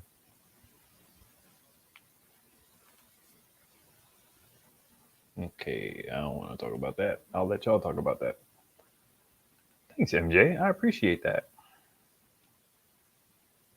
No, no preguntas. Just learning. Yeah, it's funny because I took like 2 years of Spanish and I didn't learn anything but preguntas and puedo ir hablando. I did not apply myself. My teacher always said I had good pronunciation, but nah, school was boring. I just had some Five Guys peanuts. Hey, I haven't been to Five Guys in so long. I find that Five Guys is only delicious when you can eat it like right there or quickly within the time when it's made. It does not travel well. So what I started to do, because I'm not a big fan of bread, and that really comes from being, I don't want to say we were poor, but we were financially strapped growing up. And bread was just used as a filler. So it's like you would go to like the corner store and get like some lunch meat and stuff like that. And then you would only be allowed like a slice or two of meat, maybe even a slice. I think I'm being generous if I said a slice or two. You would get like one slice of meat and a slice of cheese. And so I would always like smash my bread because I couldn't taste it. Like it was called pepper sausage for us, but it was just salami or like ham or something like that. So I would smash the bread so I could taste the meat. I've always been in a situation where I didn't like the filler. When I would get like shrimp platters and stuff, it's like they put like 10 shrimp on top of like a bunch of fries. So I'm like, man, I don't want those fries. I just want to be able to enjoy the thing that I want to eat. So yeah. Oh man. So I said all that to say Five Guys, I sometimes get bunless sandwiches. Or I'll just tell them, give me the bottom bun. I'm notorious for ordering open face sandwiches, which are sandwiches that don't have the top bun on them. Or I just say no top bun because who needs all those carbohydrates? I ain't running around nowhere. It's just making me fat.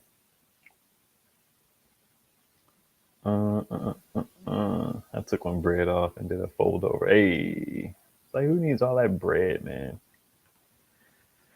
Here's a good setup for a transfer switch. Have your major power hogs run on the power grid full time. Your non-essential gets powered by solar. Use it during peak hours when lights are expensive. We don't have peak in whatever, but I feel you. I feel you 100%. That's the goal. I want to have somebody come in here and deal with my panel. I want my panel to be set up as strategically as possible. I don't even know if that's possible to like rewire circuits and stuff. And then I want to get at least a 6 panel transfer switch. I would probably go larger if it's financially feasible, unless it just gets absorbently more expensive to do like a 10 circuit. I want to be able to switch as much as possible if I can handle it, because we don't use a lot of power. You know what I mean? So if I could put everything except for my microwave and my the circuit with my microwave and the circuit with my dryer, if I could put everything else on a transfer switch, I could probably power the rest of my home and just only have those marginal things that we use sparingly pull power. That would be a good look. A really good look. I did 4. I got you.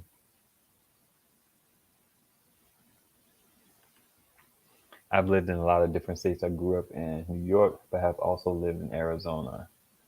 So there's this thing here where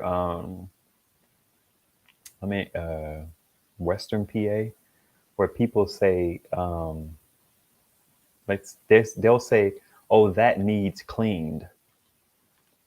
I'm like, that needs cleaned? You mean that needs to be cleaned? Like, how you going past and present a sentence? How you going past tense an action that needs to happen in the future? It's weird. It's weird. So when you said something in your joint, it kind of reminded me of how people talk here.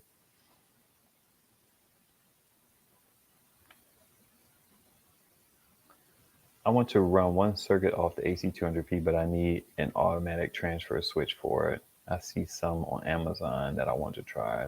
That's interesting. I imagine, I don't even know how an automatic transfer switch would work. Would it be based off of voltage or something like that? When using the off yourself cord, only every other circuit will be powered to the panel. I don't follow that. 6 circuits is most common. Okay. 4 circuits is fine with me. I can run on an extension cord to the unit if I really needed it. That's a good point. I never thought about that. So essentially, DeMarco says 4 circuits is fine with me. I can run an extension cord. What I take that in my brain went, I could run an extension cord from one outlet to another zone in my house and then still be powering it off of that transfer switch, which is kind of genius. I never thought about that.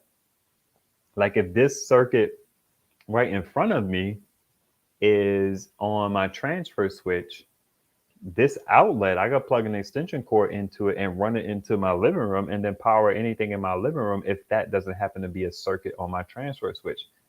That's freaking brilliant. I would have got there eventually, but you walked me there. Thank you, DeMarco. Like, oh, it's like I would have to have quiet. You ever see those videos where those dudes are like figuring out some ingenious way to do something like stupid fast? So I tell my wife all the time that she won't let me be great because she's a doer. And I'm like, just let me slow down for a second so I can, one, do this right, one, do it smartly, and not have to, like, it'll be efficient. Just give me a moment. I'll be like, I would be those dudes who's figuring out how to do stuff super fast if my wife would just give me the time to figure it out. So if I kind of sat here for a second, I was like, wait a second, this switch, this outlet over here is live. I could, yeah, I would have got there eventually. Eventually. It takes me a while. Off yourself. I guess so. Maybe my brain just didn't compute with what he was trying to get across.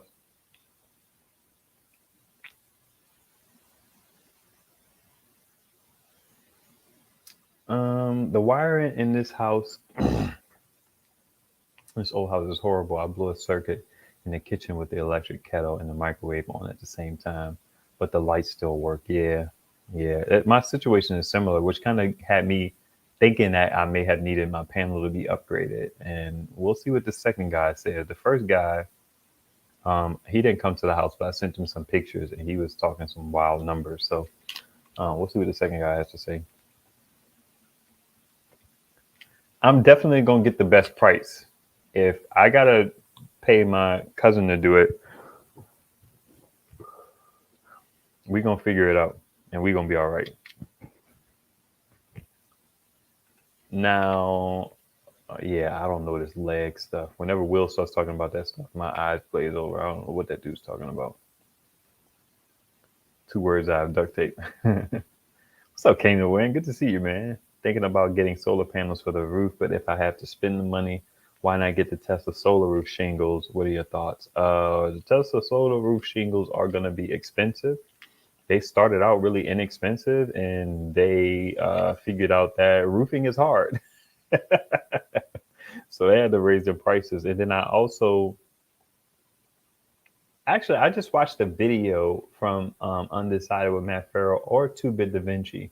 They kind of like exist in the same wheelhouse of content, where this company came out with these actual like solar shingles, in that they are the style of shingle where they have a little whatever that you can put under another shingle, and they nail it down. Let me see if I can find that video real quick. All of my let's just be friends, or friends I don't have anymore, right? Let's see. I'm just gonna search for solar shingles. That should do it. Oh, maybe it wasn't Farrell or them. It was CNET. That's who it was. Let me mute this computer so I don't blast y'all. Let me grab this link as soon as my computer recovers. Copy. Paste.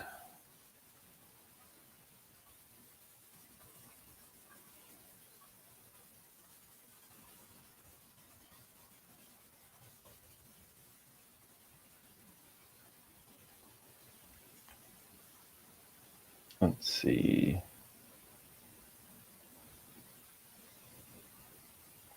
That's funny. Let's see. Most Tesla installs are normal panels right now. They don't have the capacity to get you solar shingles anytime soon. Yeah, enjoy the live time. Gotta go. All right, you take care too, Darlene. What's up, Mad Call? That's good and all, but some of us are Neanderthals. That's why we watched the 2 of you, I guess. Let's see. Wow. That same circuit has living room outlets on it. It's crazy. I believe you, man. I think my situation is kind of weird like that as well. Not as bad, but it just seems like there's no rhyme or reason to how my stuff is wired. My panel is not even labeled, low key. I have to take one day and just go through and figure out what's what. But I feel like, why bother with it when I'm probably now going to have an electrician come out and maybe he could just do the work and label it all or whatever. I don't know. Let's see. Find out what circuit your lights and fridge is on. Porch lights too. Make neighbors jealous. And going from there. That's not a bad idea. I imagine that that's all on this same circuit with my fridge, but it could be something wonky. Yeah, I need to figure all of that stuff out so I know which circuits to put my transfer switches on. But it's all going to start with the box upgrade. Because old boy told me, my first dude told me my box was illegal. Illegal. We already had that conversation. I'm not going to have it again. My electrician didn't label anything. I had to do it. Oh, true, maybe. My dad many years ago let his so-called friends come in here and muck things up. I called them drunks with hammers. Listen, my dad doing stuff halfway is what has me like, I'm not going to do nothing halfway. It's not my skill. I'm not going to do it. I'm just not. I'm not. I'll pay somebody to do it. And since we ain't balling, some stuff just don't get done. You know, it just is what it is. I hate stuff that's like, I hate it. Thanks, Dad. Oh, man. He was handy, but not handy enough. Very little is labeled in our fuse box also. Oh, my gosh. Man, listen, quick caveat. This cable right here came with it came with the all powers, right? I'm probably gonna give the all powers away. I can't wait to make the video, but I'm probably gonna give it away to somebody. I can't decide if I should just send it to Bruh Let's Go, my NO folks, or if I should give it away. I'm still waiting on that Agwe panel for 2%. If it ever materializes, you know, that's where it's going. But this is a nice long cable from Anderson to MC4. I bring that up because the cable that came with the Alcatel is kind of short. It's only about, I can't never figure this out. Okay. It's only about like that long. The video that I put out soon will kind of show you what I mean. The only concern that I have about this cable and using it instead of the Alcatel cable is because that dip can do, I still don't understand wire gauges enough to be like useful. I just found myself just doing like 10 gauge just off a GP. But I don't know if this is the right gauge wire to carry the load that cable that they sent with it could carry. So I'm a little leery, but this is a longer cable and I really want to use this longer cable on the Alcatel because the cable that they sent me is really short and I'm used to that EB70, EB120 cable, which is like freaking, it's almost like, I don't know how long it is, like 8 foot. Never been good with distances and stuff like that. But I love accessories coming with stuff. That's a little, I've always been that way. This Rav Power thing came with a USB-C cable. So in my brain, I think about it like, okay, I know it's weird, but when you get something on sale, right? Because you know all that stuff is built into the cost. But when you get something on sale and you get a cable with it that would normally cost you like $8, I immediately in my brain be like, because I was going to buy a USB-C cable anyway, I saved myself $8. So this didn't actually cost me X amount of dollars. It cost me X amount of dollars minus $8. And I love stuff like that. So with free stuff, it's just like all sorts of win, right? Hey, 2%. I've been too lazy to go figure it out. What's DeMarco talking? Take a day when nobody's home, turn stuff on and off, and find out what stuff is on and what to call it. Yeah, if I'm ever in here one day, I'll probably do that. Especially with summer coming up. It'll probably be the day that I test out this hypothetical cable that may or may not exist. You know what I mean?